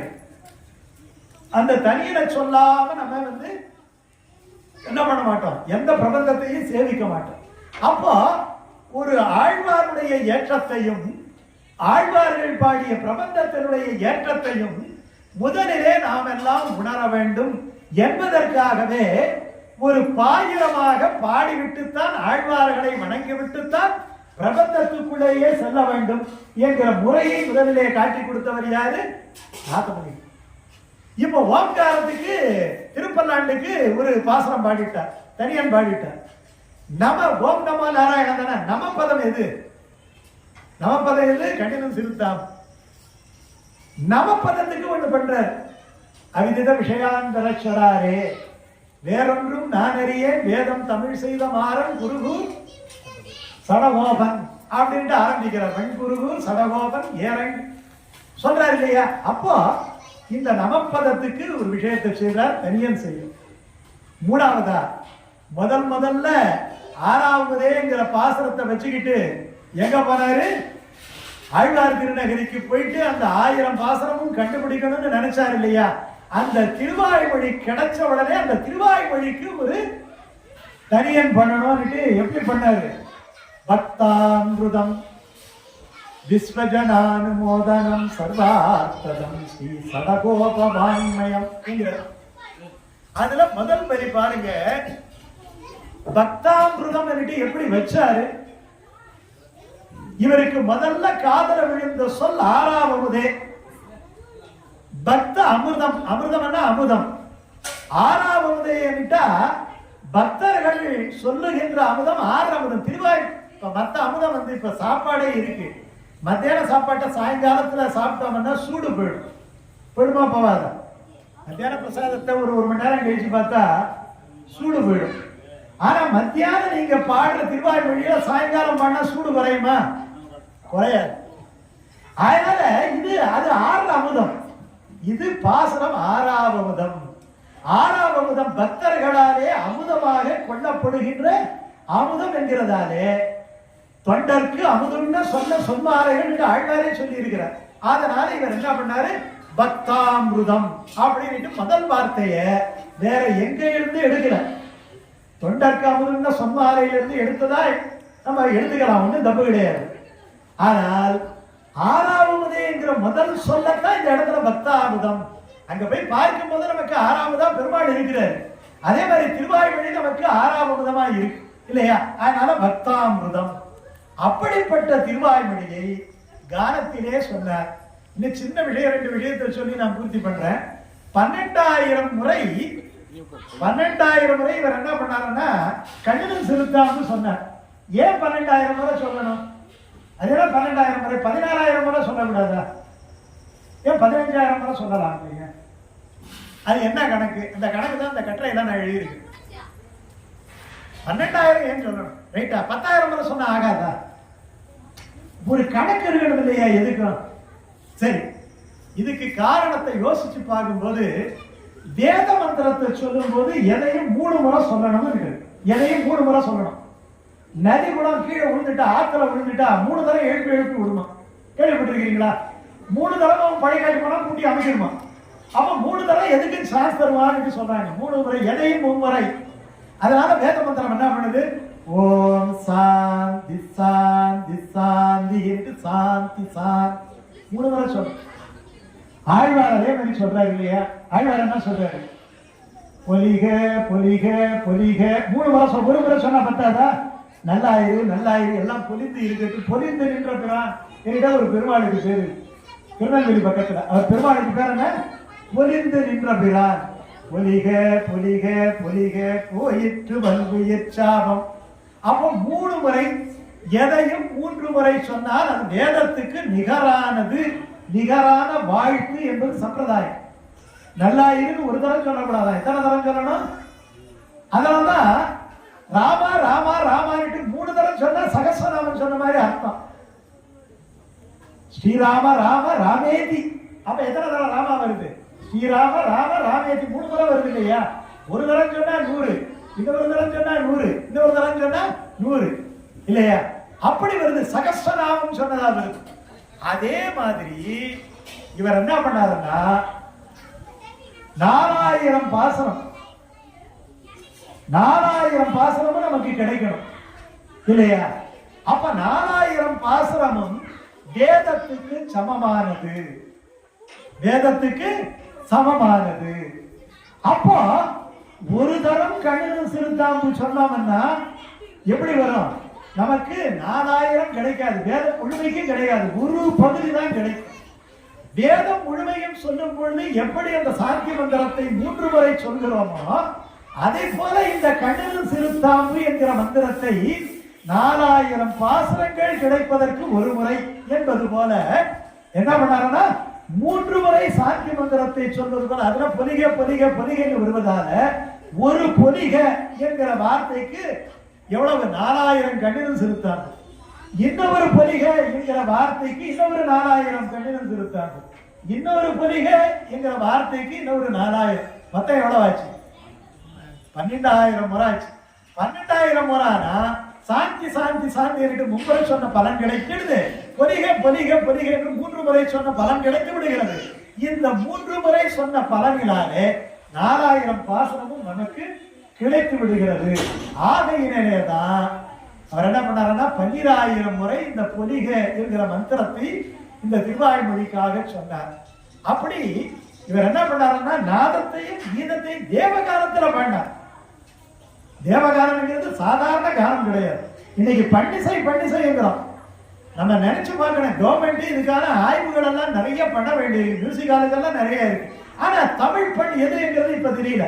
சீகாமரம்னா என்ன பண்ணு, பழத்தகராகம்னா என்ன பண்ணு, தக்கேசியன்னா என்ன பண்ணு, பாலையாழன்னா என்ன பண்ணு, இவ்வளவு பண்ணு பாடி இருக்கிறார். பழந்தமிழ் பண்கள்.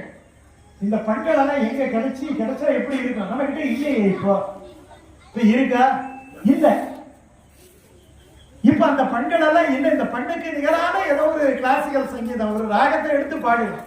ஆனா பண் பாட வேண்டும். பண்ணா இசை பாடல் 10 என்று சொன்ன. அப்படிப்பட்ட தேவகானம். தேவகானம்னா இறைவனே மயங்கக்கூடிய கானம். நாதமுனிகள் அதாவது மியூசியாலஜிஸ்ட் அப்படின்னு நான் சொல்றது. கானம் கிடையாது, அது எக்ஸ்பர்ட் இன் மியூசிக். ரிசர்ச் பண்ணவர்.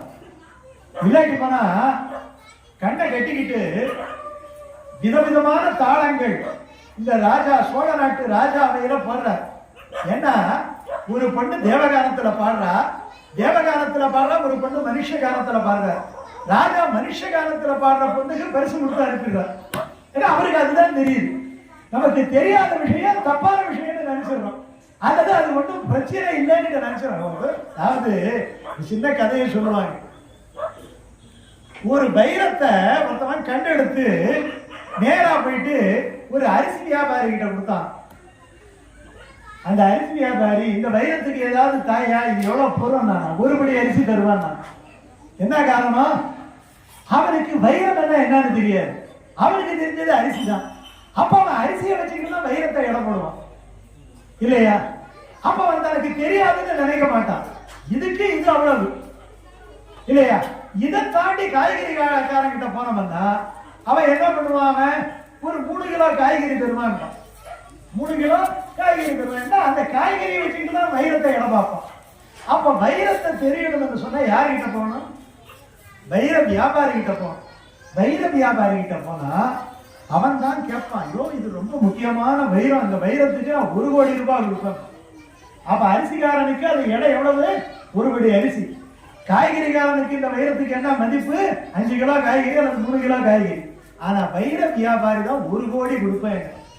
அந்த மாதிரி. அப்ப என்ன காரணம்? இவன் 1 படி அரிசி தான் கொடுப்பேன்னா இவனுக்கு அரிசியை தவிர வேற எதுவும் தெரியாது. அரிசி தான் வசதின்னு நினைக்கிறான். வைரத்தை பத்தி தெரியல. வைரத்தினுடைய பெருமை தெரியாததால வைரமும் இதுவும் ஒன்றுட்டு அவன் நினைச்சுக்கிறான். அந்த மாதிரி அந்த ராஜாவுக்கு தேவகானம் தெரியல. அதனால மனுஷகானம் ஒண்ணு வேண்டாங்க. ஒரு MS சுப்புலட்சுமி ஒரு அற்புதமான சங்கீதம் ஒன்று பாடுறாங்க. ரங்கபுரம் விகாரா பாடுறாங்க இல்லையா? ரேடியோல பாடுறாங்க. அந்த ரங்கபுரம் விகாரா பாடின உடனே ஒரு 10 பேர் கேட்கறாங்க. அப்புறம் இப்ப இருக்கிற ஒரு சினிமா பாட்டு, எனக்கு சினிமா பாட்டு தெரியாததால உங்களுக்கு சொல்ல முடியல. ஏதோ ஒரு சினிமா பாட்டு டகரா புகரான்னு அடிக்குது. எத்தனை பேர் கேட்பாங்கன்னு நினைக்கிறீங்க? 1000 பேர் கேட்பான், ஆடும் இல்லையா?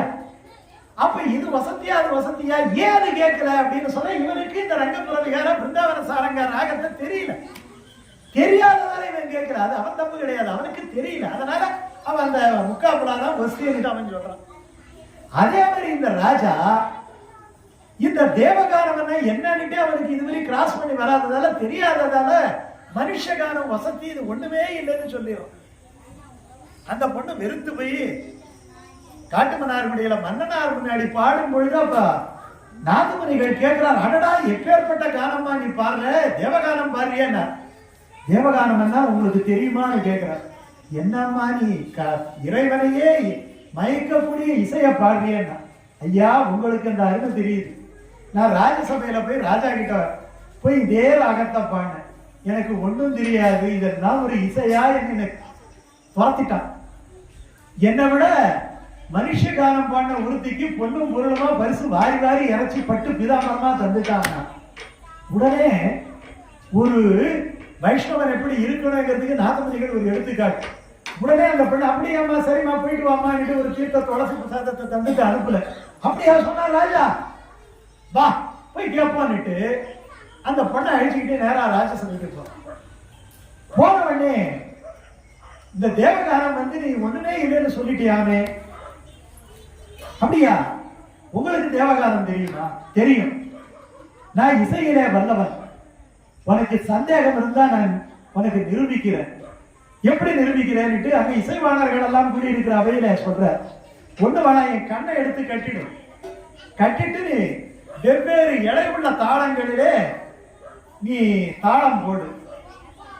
அந்த சவுண்டை வச்சுக்கிட்டு பெரிய தாளமா இருந்தா டொப்பு டொப்புன்னு விடணும், தொண்டு பிச்சு அதிகமா இருந்தா நீங்க விடணும். சவுண்ட் வைப்ரேஷன் பிசிக்ஸ் இல்லையா?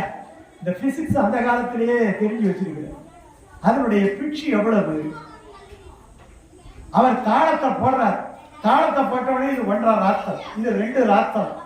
கண்ணை கட்டா தாளத்தையே பார்க்கல அந்த இசையை. அதனால்தான் நாத முனியிட்டார். அதனால என்ன அர்த்தம்? நாத முனியிட்டார். கேட்கிறார் டக்குனு, உடனே எடைய போட்டு பார்த்தா இங்க மாதிரி. உடனே ராஜா ஒரு முடிவுக்கு வந்துட்டான், வந்த விட இசையில. ஏன்னா இசை நல்லா பாடுறவனுக்கு இது தெரியாது. அவன் கண்ணை காட்டவனா நான் என்னத்தை பார்ப்பேன். இவர் சொல்றது இல்லாரு, இவரை இப்ப ராஜா ஒத்துக்கிறான். இப்போ உனக்கு விவரம் தெரிஞ்சவன் நீ சொன்னா சரியா இருக்கு. அதுக்கப்புறம் இந்த தேவகானத்தை இவன் ஏத்துக்கிட்டானா ரசிச்சானாங்கிறதெல்லாம் பிரச்சனை கிடையாது. நாதமுனிகளே, நீர் நாதமுனி, நாதத்தினுடைய பெருமையை உணர்ந்தவர், நீர் சொன்னால் சரியாக இருக்கும். ஆகையினால் இந்த பெண் பாடிய தேவகானத்தை நாம் ஏற்றுக்கொள்ளுகிறோம். இவளுக்கு எல்லா விதமான பரிசு பொருட்களையும் தருகிறோம். இவளை நம்முடைய அரசாங்கத்திலே ஒரு இசைவாணியாக நாம் நியமிக்கிறோம் எல்லா பெருமையும் தர்றோம். அந்த பெருமையை பெற்று தந்தவர் யார்? நாதத்தை மனநசீலராக எப்பொழுதும் தியானிப்பவரால் தான் அந்த நாதத்தை கண்டுபிடிக்க முடியும். ஒலியை கண்டுபிடிக்கணும்னா சாதாரண விஷயம் கிடையாது. அப்படிப்பட்ட நாதமுனிகள் எப்படி 4000-ஐயும் இன்னொரு விஷயம் எடுத்துக்கீங்க, பெரிய நிர்வாகி, ரொம்ப பேருக்கு தெரியாது. எங்க இருந்து தெரியுமா நிர்வாகம் ஆரம்பிக்கணும்? குடும்பத்தில இருந்து ஆரம்பிக்கணும். இவர் என்ன பண்ணாரு? ஆராய்ச்சி பண்ணார். ஏன் இந்த 4000 பாட்டு போயிடுச்சு? திருமங்கையாளர் காலம் வரைக்கும் இருந்தது ஏன் லுப்தம் ஆயிடுச்சு? ஏன் இவர் 6வது பாசனத்தை தவிர வேற பாசனம் இல்லைன்னு சொல்லிட்டாருன்னா பழக்கம் கிடையாது. அதுக்கு முன்னாடி வேதத்தை தான் என்ன பண்ணுவாங்க, கோயில்ல சுவாமிக்கு முன்னாடி பாராயணம் பண்ணுவாங்க. திருமங்கையாளர் போய் நாட்டிய நடிப்பெல்லாம் பண்ணி கேட்க வச்சார். ஆனாலும் அது என்ன ஆயிடுச்சு, கொஞ்சம் கொஞ்சமா யாரோ வந்து அதை நீக்கிட்டாங்க. இப்ப இவர் நினைச்சார், இது வந்து 2 விஷயம் பண்ணாதான் இந்த 4000 பிற்காலத்துல நினைக்கும். இல்லாட்டி நமக்கு முன்னாடி எப்படி ஆழ்வார் காலத்துக்கு பின்னாடி லுப்தம் ஆயிடுச்சோ அந்த மாதிரி இது காணாம போயிடும். அப்ப என்ன பண்ணலாம் அப்படின்னு நினைச்சேன். என்ன பண்ணலாம்னா, வைஷ்ணவன் ஒவ்வொருத்தனும் பூஜை பண்ணணும். எப்படி பண்ணணும்? பூஜை பண்ணணும். பூஜை பண்ணும் போது ஆழ்வார்களை உள்ளிச்சைகளை வச்சுக்கிட்டு தான் பூஜை பண்ணணும். ஒண்ணு. ஆகையினாலே வீடுகளிலே ஆழ்வார் பாசனம் என்ன வரும்? நிற்கும் இல்லையா? ஒரு ஆள் இல்லாட்டி போனாலும் ஒரு ஆளு 10 குடும்பத்துல 8 குடும்பம் பண்ணாலும் போருமே. எல்லா கோயில்லையும் திருவாராதனத்துல இது இருக்கணும். அதுக்கப்புறம் தான் இவர் என்ன பண்ணாருன்னா, பிரபந்தத்தை எடுத்து, நீ பிரம்மோற்சவம் நடத்துறியா, வா, பிரம்மோற்சவத்துல வேதம் இருக்கட்டும். பிரபந்தம் 1ஆம் நாள் உற்சவத்துல இந்த வாகனத்தின் போது இந்த பிரபந்தம் படிக்கணும். 2ஆம் நாள் இந்த பிரபந்தம். ஏர் ஓடுதா, கீழே கூற்றிருக்கை, ரதபந்தம் படி. புரியுதுங்களா? நீ நல்லது கெட்டது எதுவா இருந்தாலும் சரி, வைஷ்ணவனுக்கு அழகு எது? பிரபந்தம். இன்னைக்கு கல்யாணம் பண்றோம். கல்யாணம் பண்ணவனா என்ன பிரபந்தம் சேவிக்கணும்? ஆழ்வார் சீர்பாடல், நாச்சியார் சீர்பாடல். எத்தனை இடத்துல இது பண்றாங்கன்னு தெரியும். வாரணமாயிரம் சொல்லாட்டி போனா அன்ரிஜிஸ்டர்டு மேரேஜ்ங்கிற பெருமாள் ஏத்துக்க மாட்டாரா அந்த கல்யாணத்தை? ஏத்துப்பாரா? டிப்டோல அப்படிதான் போட்டுருக்கான். நாச்சியார் திருமொழி சேவிக்கப்படாத வைணவ திருமணங்களை பெருமாள் ஏற்றுக்கொள்வதில்லை. அப்ப அது சீர்பாடல் ஒண்ணு இருக்கு. அது பாட்டு என்ன மந்திரத்தை வேணாலும் நீங்க பாடிக்கீங்க, சீர்பாடல் இருக்கணும். தேங்காய் உருட்டும் பொழுது பரணமயிரம் சுழ வல்லம் செய்து பாட்டி நாச்சியார் சம்பாவனா தந்தரும், ஆழ்வார் சம்பாவனா தரணும். இதெல்லாம் தந்தாதான். அப்ப என்ன ஆயிடுது? ஒண்ணு சரி, ஒரு ஆள் பரமபதத்துக்கே போயிட்டாரு, என்ன பண்ணணும்?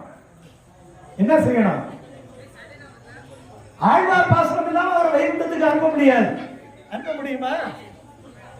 இயல் சாற்றுன்னு வைக்கிறான், ஸ்ரீசூர்ண பரிபாலனம் வைக்கிறான்.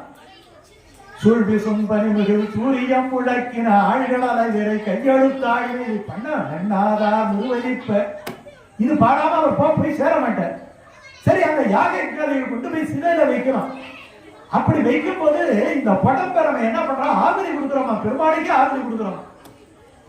நம்ம அவசரமா எந்த அமங்கல சொன்னா அந்த இடத்துல சொல்லக்கூடாது. போய் எரிச்சுட்டு வந்துட்டேன்னு சொல்றேன் இல்லையா? அது கிடையாது. என்ன பண்ணணும்? பறவை ஏறும் பரம்பொருளா நீ என்னை கைகொண்டபின் பிறவி என்னும் கடலும் வச்சு பெரும்பதம் ஆகின்றதால் இரவு செய்யும் பாவக்காடு தீக்கொழி வேகின்றதால் அறிவை என்னும் அமுதவாறு தலை பற்றி வாய்ப்பண்டதே என்றுதான் இந்த இடத்துல அவரை மேல அனுப்ப முடியும். அதுக்கு பிரம்மரத யாத்திரை இருக்குது. எப்படி? பிரம்மரத யாத்திரை. அப்படி வைஷ்ணவத்துல ஒண்ணும் இப்படிதான் பேசணும், இப்படிதான் பழகணும், இப்படிதான் பூஜை பண்ணணும், இந்த உற்சவத்துக்கு இப்படிதான் சேவிக்கணும், தேவாகாலம்ங்கிறது இருக்கணும். 4000ங்கிறது எந்த வீட்லயே பாத்தீங்கன்னா இப்ப அதை விட்டுட்டோம். நம்ம கோயில்ல தானே, கோயிலேயே பல இடத்துல 4000 சேவாகாலம். ஆனா இப்ப என்ன சொல்றோம்? நம்ம வீட்டுல வளைய காப்பா, நம்ம வீட்டுல கல்யாணமா, 10 பாகவதால அழைச்சிட்டு வந்து 4 நாளைக்கு முன்னாடியே, ஒரு வாரம் முன்னாடியே என்ன பண்ணணும்? தேவாகாலம் பண்ணிக்கிட்டே இருக்கணும். 4000 செஞ்சு முடிச்சுட்டு அதுக்கப்புறமா அந்த காரியத்தை பண்ணணும். அப்படி பண்ணா அந்த காரியம் பூர்த்தி அடைஞ்ச மாதிரி, ஒரு வைஷ்ணவத்துவத்தோட பூர்த்தி அடைஞ்ச மாதிரி. அப்படி இந்த முறைகள் எல்லாம் வகுத்து கொடுத்தவர் யார் என்று சொன்னால் சுவாமி நாதமுனி. அப்படிப்பட்ட நாதமுனிகளுடைய அவதார வைபவத்திலே 1200வது வருஷத்திலே ஒரு நாள் நான் இங்க வந்து சுவாமி சொன்னார், இங்கேருந்து 30-35 கிலோமீட்டர் இருட்டில் இந்த பைபாஸ் ரோடில் பிடிச்சி வரேன். எனக்கு புறப்படும் போது உடம்பும் எனக்கு அந்த அளவுக்கு இது வந்து சரி ரிட்டையர் ஆகிட்டேன், பேராசிரியராக இருக்கிறார் அப்படின்னு சொன்னார். நான் ரிட்டையர் ஆகி 7 வருஷம் ஆகும். நான் 2017 ரிட்டையர் ஆகிட்டேன். நேற்று வந்தேன், நேற்று அங்கே வந்தேன், நேற்று வண்டியில் வந்தேன், இன்னைக்கு வண்டியில். நாளன்னைக்கு புதுப்பேட்டையில் ஒரு மகாநாடு இருக்கு, மத்தியானம் சிதம்பரத்தில் ஒரு மீட்டிங் இருக்கு. இப்போ எதுக்காகன்னா நம்ம ஏதோ மனுஷனா பிறந்துட்டோம். இருக்கிற வரைக்கும் நான் நல்ல வார்த்தை பேசுறேன், கேட்கறவங்க கேட்கறாங்க, கேட்காதவங்க கேட்காம இருக்கிறாங்க. பேசக்கூடிய வாய்ப்பு இந்த நாட்டுக்கு ஒரு பலன் கிடைச்சது, கண்டது பேசுது, கண்டதை சாப்பிடுது. ஆனா இன்னைக்கு நாதமணிகளை பத்தியே பேசக்கூடிய ஒரு வாய்ப்பு கிடைச்சது இல்லையா? அது என்னுடைய நான் பெற்ற பலன். எவ்வளவே வேலையை விட்டுட்டு 2 காதும் திறந்து வச்சுக்கிட்டு நீங்க உட்கார்ந்து இருக்கிறீங்க, காதுல விழுதோ விழலையோ, அதனால உட்கார்ந்து இருக்கிறீங்க. இந்த காது வழியா 10ல் 2 வார்த்தையாவது உள்ள போகுது இல்லையா? இது செவிக்கினிய செஞ்சொல் இன்பம் என்ன, செவிக்கு இனியது எங்க செவி நுகர் கனிகள் என்று ராமாயணத்தை சொல்றோம். அவ்வளவு இனிமையான சொற்களம். ஒரு நல்ல வார்த்தையை பேசினா வார்த்தை தான் அது. ஒரு கெட்ட வார்த்தையை பேசினா கும்புக்குன்னு கோபம் வருது, ஒரு நல்ல வார்த்தையை பேசினா மகிழ்ச்சி வருது. சார் உங்களை மாதிரி ஆளே கிடையாது சார்னா மகிழ்ச்சி வருதா இல்லையா? இல்ல அதே நேரத்தில் கடுமையா பேசணும்னு வச்சுக்கீங்க, என்ன சார் முட்டாள் தானே இந்த காரியம் பண்ணுவீங்கன்னா, நானா என் முட்டாள் அப்படின்னு அப்படியே முகம் மாறுது. அப்போ ஒரு சொல் காதல விழும்போது அந்த அந்த வார்த்தையினுடைய இனிமைக்கு தகுந்த மாதிரி அவருடைய டென்ஷனோ இல்ல மகிழ்ச்சியையோ மாற்றுது இல்லையா, அவர் சுபாவத்தையே மாற்றுது இல்லையா? அப்ப இந்த நாதமுனிகளுடைய வைபவத்தை கேட்கும்போது நமக்கு மனசுல சாந்தியும் அவருடைய அந்த அருளும் அந்த பெருமாளுடைய அருளும் கிடைக்குது இல்லையா? என்ன சொல்றாங்க, பெருமாளை பேசுறதை விட ஆச்சாரியனை பேசினா 3 மடங்கு பலன். ஏன்னா ஆச்சாரியனை பேசும்போது பெருமாளை பத்தி பேசுற மாதிரி ஆயிடுது, பெருமாளை பத்தி பேசுற மாதிரி ஆயிடுது. பெருமாளை பத்தி பேசுனா பெருமாளை பத்தி வந்து, ராமாயணத்தை பேசுனா ராமாயணத்தை பத்தி மட்டும் தான் பேசணும். ஆனா நாதமுனிகளை பேசினா நாதத்தை பத்தி பேசலாம், பெருமாளை பத்தி பேசலாம். வீட்டில் இருந்த பெருமாள், அவர் என்ன அங்க இருக்கிற ராஜகோபால சுவாமி, எல்லா பெருமாள் ரங்கநாதனுக்கு எத்தனை கைங்கரியம் பண்ண, இப்படி எல்லாம் பண்ண அந்த நாதமுனிகளுடைய அருமை பெருமைகளை எல்லாம் இந்த உண்மையான சொற்களாலே பேசும் பொழுது அந்த சொற்களுக்கே ஒரு வலிமை கிடைக்கும். எவ்வளவோ நல்லது கெட்டது பண்றோம், ஏதோ இருக்கிறோம், தின்றதையே தின்று உண்பதையே உண்டு பேசியதையே பேசி இல்லையா? ஆழ்வார் சொல்றாரு, இந்த உலகத்தோட நான் போக மாட்டேங்கிற. ஏன் போக மாட்டானே, இவன் என்ன பேசுறான், இந்த ஜவுளி கடையில போனா என்ன வாங்கலாங்கிறான், இது பார்த்தா ஒரு நல்ல பொருளை பார்த்தா அது எனக்கு இருக்கட்டும், இதை வச்சுக்கிட்டு என்ன பண்ண போறான், திருப்பி 24 மணி நேரம் இதே தானே. நான் ஒரு தடவை கணக்கு போட்டு பார்த்தேன், இட்லியே மனுஷன் சாப்பிட்டு இருக்கிறான், 5 வயசுலயே 4 வயசுல இட்லி ஊட்டி 80 வயசுல சாப்பிட்றானா எத்தனை இட்லி எத்தனை உண்டான சாம்பார் சாப்பிட்டுருப்பாங்க. இதேதான் மனுஷ வாழ்க்கையா? இந்த இட்லியும் சாம்பார் தானே. உண்டியே உடையே என்று உகந்து போடும் அந்த ஹோட்டல்ல இட்லி நல்லா இருக்குன்னா வண்டி எடுத்துக்கிட்டு போறான். எங்க ஊர்ல ஒரு ஆள் இருந்தார், சிதம்பரத்துல தான் காப்பி நல்லா இருக்குன்னு போனகிரியில இருந்து வண்டி எடுத்துக்கிட்டு போவார் சிதம்பரத்துல அந்த குறிப்பிட்ட இடத்துல. அப்ப என்ன இவர் நினைச்சு, அதே மாதிரி இவர் லோக்கல்ல துணி வாங்கினா பத்தாது. சார் இந்த ட்ரெஸ் எங்க சார் எடுத்தீங்க? சார் நான் பாம்பேல எடுத்தேன், நான் சென்னையில எடுத்தேன், இதுக்குன்னே சென்னையில வண்டி போட்டுட்டு போறாங்க. இப்ப இந்த 2 வார்த்தையை நினைச்சு ஆழ்வார் பாருங்க, உண்டியே எது நல்ல ஹோட்டல், உடையே எது நல்ல ஜவுளி கடை என்று உகந்து ஓடும்.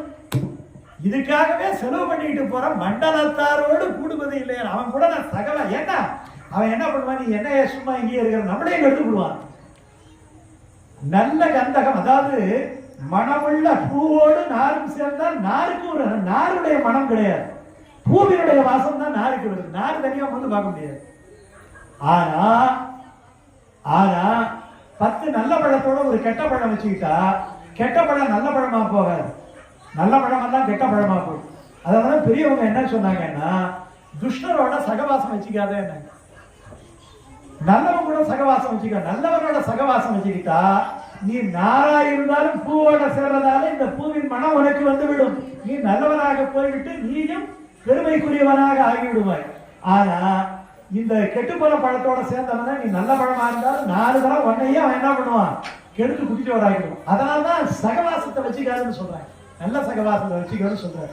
அந்த மாதிரி நல்ல சகவாசம் என்கிறதா சத் சங்கம் என்கிறது. எதுக்காக இதை வைக்கணும்? இவரு இன்னைக்கு ஒரு 5 மணிக்கு அவருக்கு நல்லா தெரியும் யாரும் வரமாட்டாங்க, ஒரு 10 பேரு ஒரு 4 குழந்தைங்க விளையாடிட்டு இருக்கோம், ஏதோ ஒரு வச்சிருவோம் இல்லையா? பத்திரிகையில பேர் போட்டு ஏன் வைக்கிறாரு? சார் விட்டுடக்கூடாதுங்கிறதுக்காக வைக்கிறோம். விட்டுறக்கூடாது. இதை விட்டுறது பெரிய விஷயம் கிடையாது. அடுத்த வருஷம் யாரும் பண்ண மாட்டாங்க. ஆனா இந்த வருஷம் இந்த பத்திரிக்கை பார்த்துக்கிட்டே வந்தாங்கன்னா இவருக்கு அடுத்த பத்திரிக்கை என்ன பண்ணுவாங்க, நம்ம ஆபீஸ்ல எல்லாம் பாத்தீங்கன்னா புதுசா யாருக்கும் ஃபைல் எழுத தெரியாது. பேக் ஃபைல் இருக்கு, பழைய ஃபைலை பார்த்து எழுதுவோம் இல்லையா, அதே வார்த்தை அப்படியே எழுதுவோம். அந்த மாதிரி இந்த பத்திரிகை வச்சுக்கிட்டோம்னா இவருடைய சந்ததியரை வச்சு சரி அப்பா 1256வது வருஷ பத்திரிகை, இது 57வது பத்திரிகை நல்லாவே கொடுப்போம் இல்லையா. பார்த்துக்கிட்டு போன தரம் இவரை கூப்பிட்டுருக்கணும், இந்த தரம் இவரை கூப்பிடுவோம் அப்படின்னு அந்த பத்திரிகை பார்த்து அப்படியே காப்பிடிச்சு பத்திரிகை பண்ணுவாங்க. உபன்யாசம் வைக்கணும் போல இருக்கேங்கிறதுனால அவங்களுக்கு தோணும், அதுக்காக தான் அது வைக்கணும் இல்லையா. அப்படிப்பட்ட நாதகனிகளுடைய பெருமையை யதாசக்தி இதோ இந்த இடத்துல நான் நல்ல வார்த்தைகளை உங்கள் முன்னாலே பேச வைத்த ஸ்ரீமான் கோதாத்திரி சுவாமி அவர்களுக்கும் இதை விரும்பி கேட்டேன். எனக்கு நீங்க எல்லாம் எழுதி போயிடுவீங்கன்னு நினைச்சேன். ஆனாலும் உட்கார்ந்து கேட்டதுக்கு முதல்ல உங்களுடைய பொன்னார் திருவடிகளுக்கு பல்லாண்டு வாடி அடியேன் பூர்த்தி பண்ணுகிறேன்.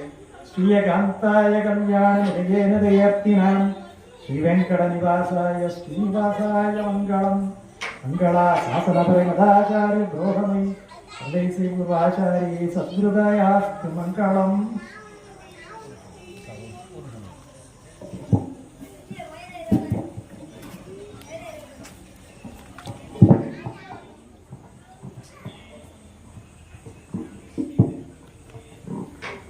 இதுவரை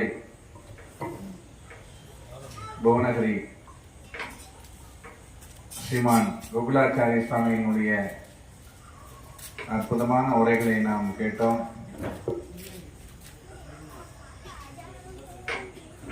சுவாமி சொன்னது போன்று வடமொழி வேதங்கள் எல்லாம் தலைத்தோங்கிய காலங்களிலே இருந்த ஆன்மீகம் வேறு, தற்போது நடையாடிக் கொண்டிருக்கிற ஆன்மீகம் என்பது வேறு. வாக்கமிர்த ரிஷி என்றெல்லாம் சொல்லப்படுகின்ற பெரிய பெரிய சுவாமிகளினுடைய புத்திரர்கள் எல்லாமே இன்று மிக அழகாக தமிழிலே சொல்லத்தான் ஆழ்வார்களையும் அருளை செயல்களையும் ஆழ்வார்களினுடைய வைபவங்களையும் மக்கள் எல்லாம் ரசிக்க ஆரம்பித்திருக்கிறார்கள். எளிய நடையிலே கொடுக்கக்கூடிய ஒரு பெரிய விஷயம். அதே போன்று இப்பொழுது சுவாமி பேராசிரியராக இருந்ததினாலே நமக்கெல்லாம் புரியும்படியாக மிக அழகாக சொன்னார்.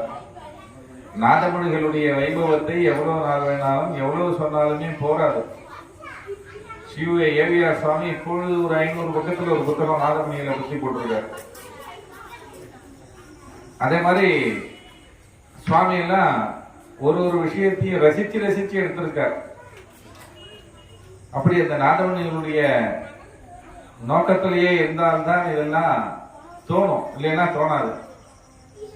சுவாமி சொன்னது மாதிரியே இங்கே இந்த இடத்திலே எத்தனை பேர் வராருங்கிறது முக்கியமே இல்லை நமக்கு. ஏன்னா இன்னைக்கு மத்தியானம் ததியாராதனை ஆகும்போது 70-75 பேர் ததியாராதனை ஆச்சு. 3 மணி 4 மணிக்கு தான் ததியாராதனை பூர்த்தி ஆச்சு. திருப்பி 5 மணி 6 மணிக்கு உபன்யாசம். நாங்களாம் லேட் ஆயிட்டோம், சுவாமி கரெக்டா வந்துட்டார். ஏன்னா அவரெல்லாம் வாத்தியாரா இருந்ததுனால அந்த பஞ்சுவாலிட்டி. இருப்பினும் எங்களுடைய அழைப்பை எல்லாம் ஏற்று ஒரு நாளைக்கு ஒரு ஊர்ல இல்லாம 2 ஊர்ல அவருக்கு உபன்யாசம் உண்டு. அதை தவிர நிறைய எழுத்து பணி, அத்தனைக்கும் நடுவிலே நம்மளுடைய நாதமணிகள் சன்னதிக்கு வந்து இன்னைக்கு மங்களாசாசனம் செய்து நாதமணிகளை பற்றி நமக்கு புரியும்படி நிறைய விஷயங்களை சொல்லியிருக்கிறார். இந்த நாதமணிகளோட அவதரித்த இந்த மண்ணுக்கான மகத்துவம், நம்மளுடைய சொல்லிலே அடங்காத மகத்துவம். அதிலே கொஞ்சம் நாமெல்லாம் சொல்லி சொல்லி கேட்டு ரசிக்கிற ஒரு பாக்கியத்தை சுவாமி நமக்கு கொடுத்திருக்கிறார். வருடந்தோறும் சுவாமி எழுந்தருளணும். எங்களுக்கெல்லாம் ஆசை ஒரு 10 நாள் சுவாமியை வச்சு கம்பராமாயணம் சொல்லணும்னு. ஏன்னா இன்னைக்கு சொல்றவா ரொம்ப எளிமையா சொல்லும் போதுதான் கேட்க பிடிக்கும், இல்லைன்னா அந்த சப்ஜெக்டே தெரியாது. சுவாமி இப்போ சொன்ன மாதிரி சினிமா பாட்டுக்கும் பாக்கி பாட்டுக்கும் உள்ள மாதிரிதான். அதையே புரியும்படி சொன்னா ஆசையா கேட்கலாம். அது மாதிரி அவருடைய விஷயத்தை நாம கிரகிக்கிறதுக்கு பாக்கியம் நமக்கு இருக்கணும். அதையெல்லாம் நாதமணிகள் கொடுப்பார் என்று நினைத்துக்கொண்டு சுவாமியினுடைய கைங்கரியத்திற்கும் அவருடைய வருகைக்கும் பல்லாண்டு கூறி வருகிறோம். ஏகாந்தாய கல்யாண அதே ஸ்ரீ வெங்கட நிவாசாய ஸ்ரீனிவாசாய ஒரு நிமிஷம் சார் ஒரு நிமிஷம்.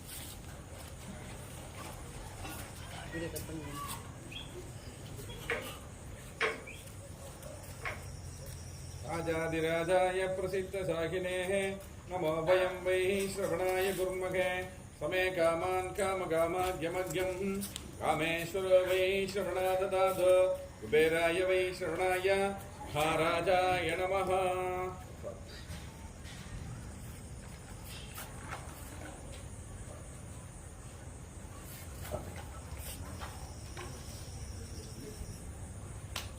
ரிலேஷன் மேனேஜர்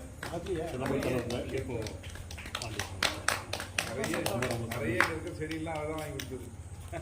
இல்லை நீங்கள் எனக்கு எதிர்த்து உட்காந்து கேட்டதே எனக்கு ரொம்ப சந்தோஷம். எல்லாம் கைகரியம் பண்ணுவாங்க, வார்த்தைன்னா கேட்குறது. சிவநாதம் யாதவந்தார் கிரகம்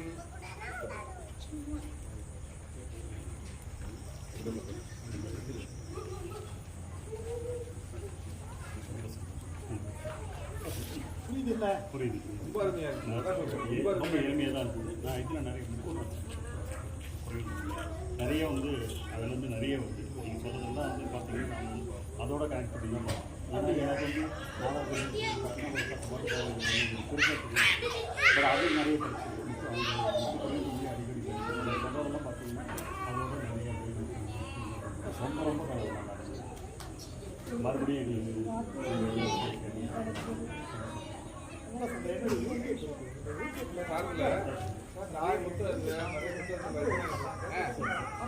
சரி ஆலய அப்படியா ஒரு நல்ல சொல்லி அப்படின்ட்டு 5 வீடியோ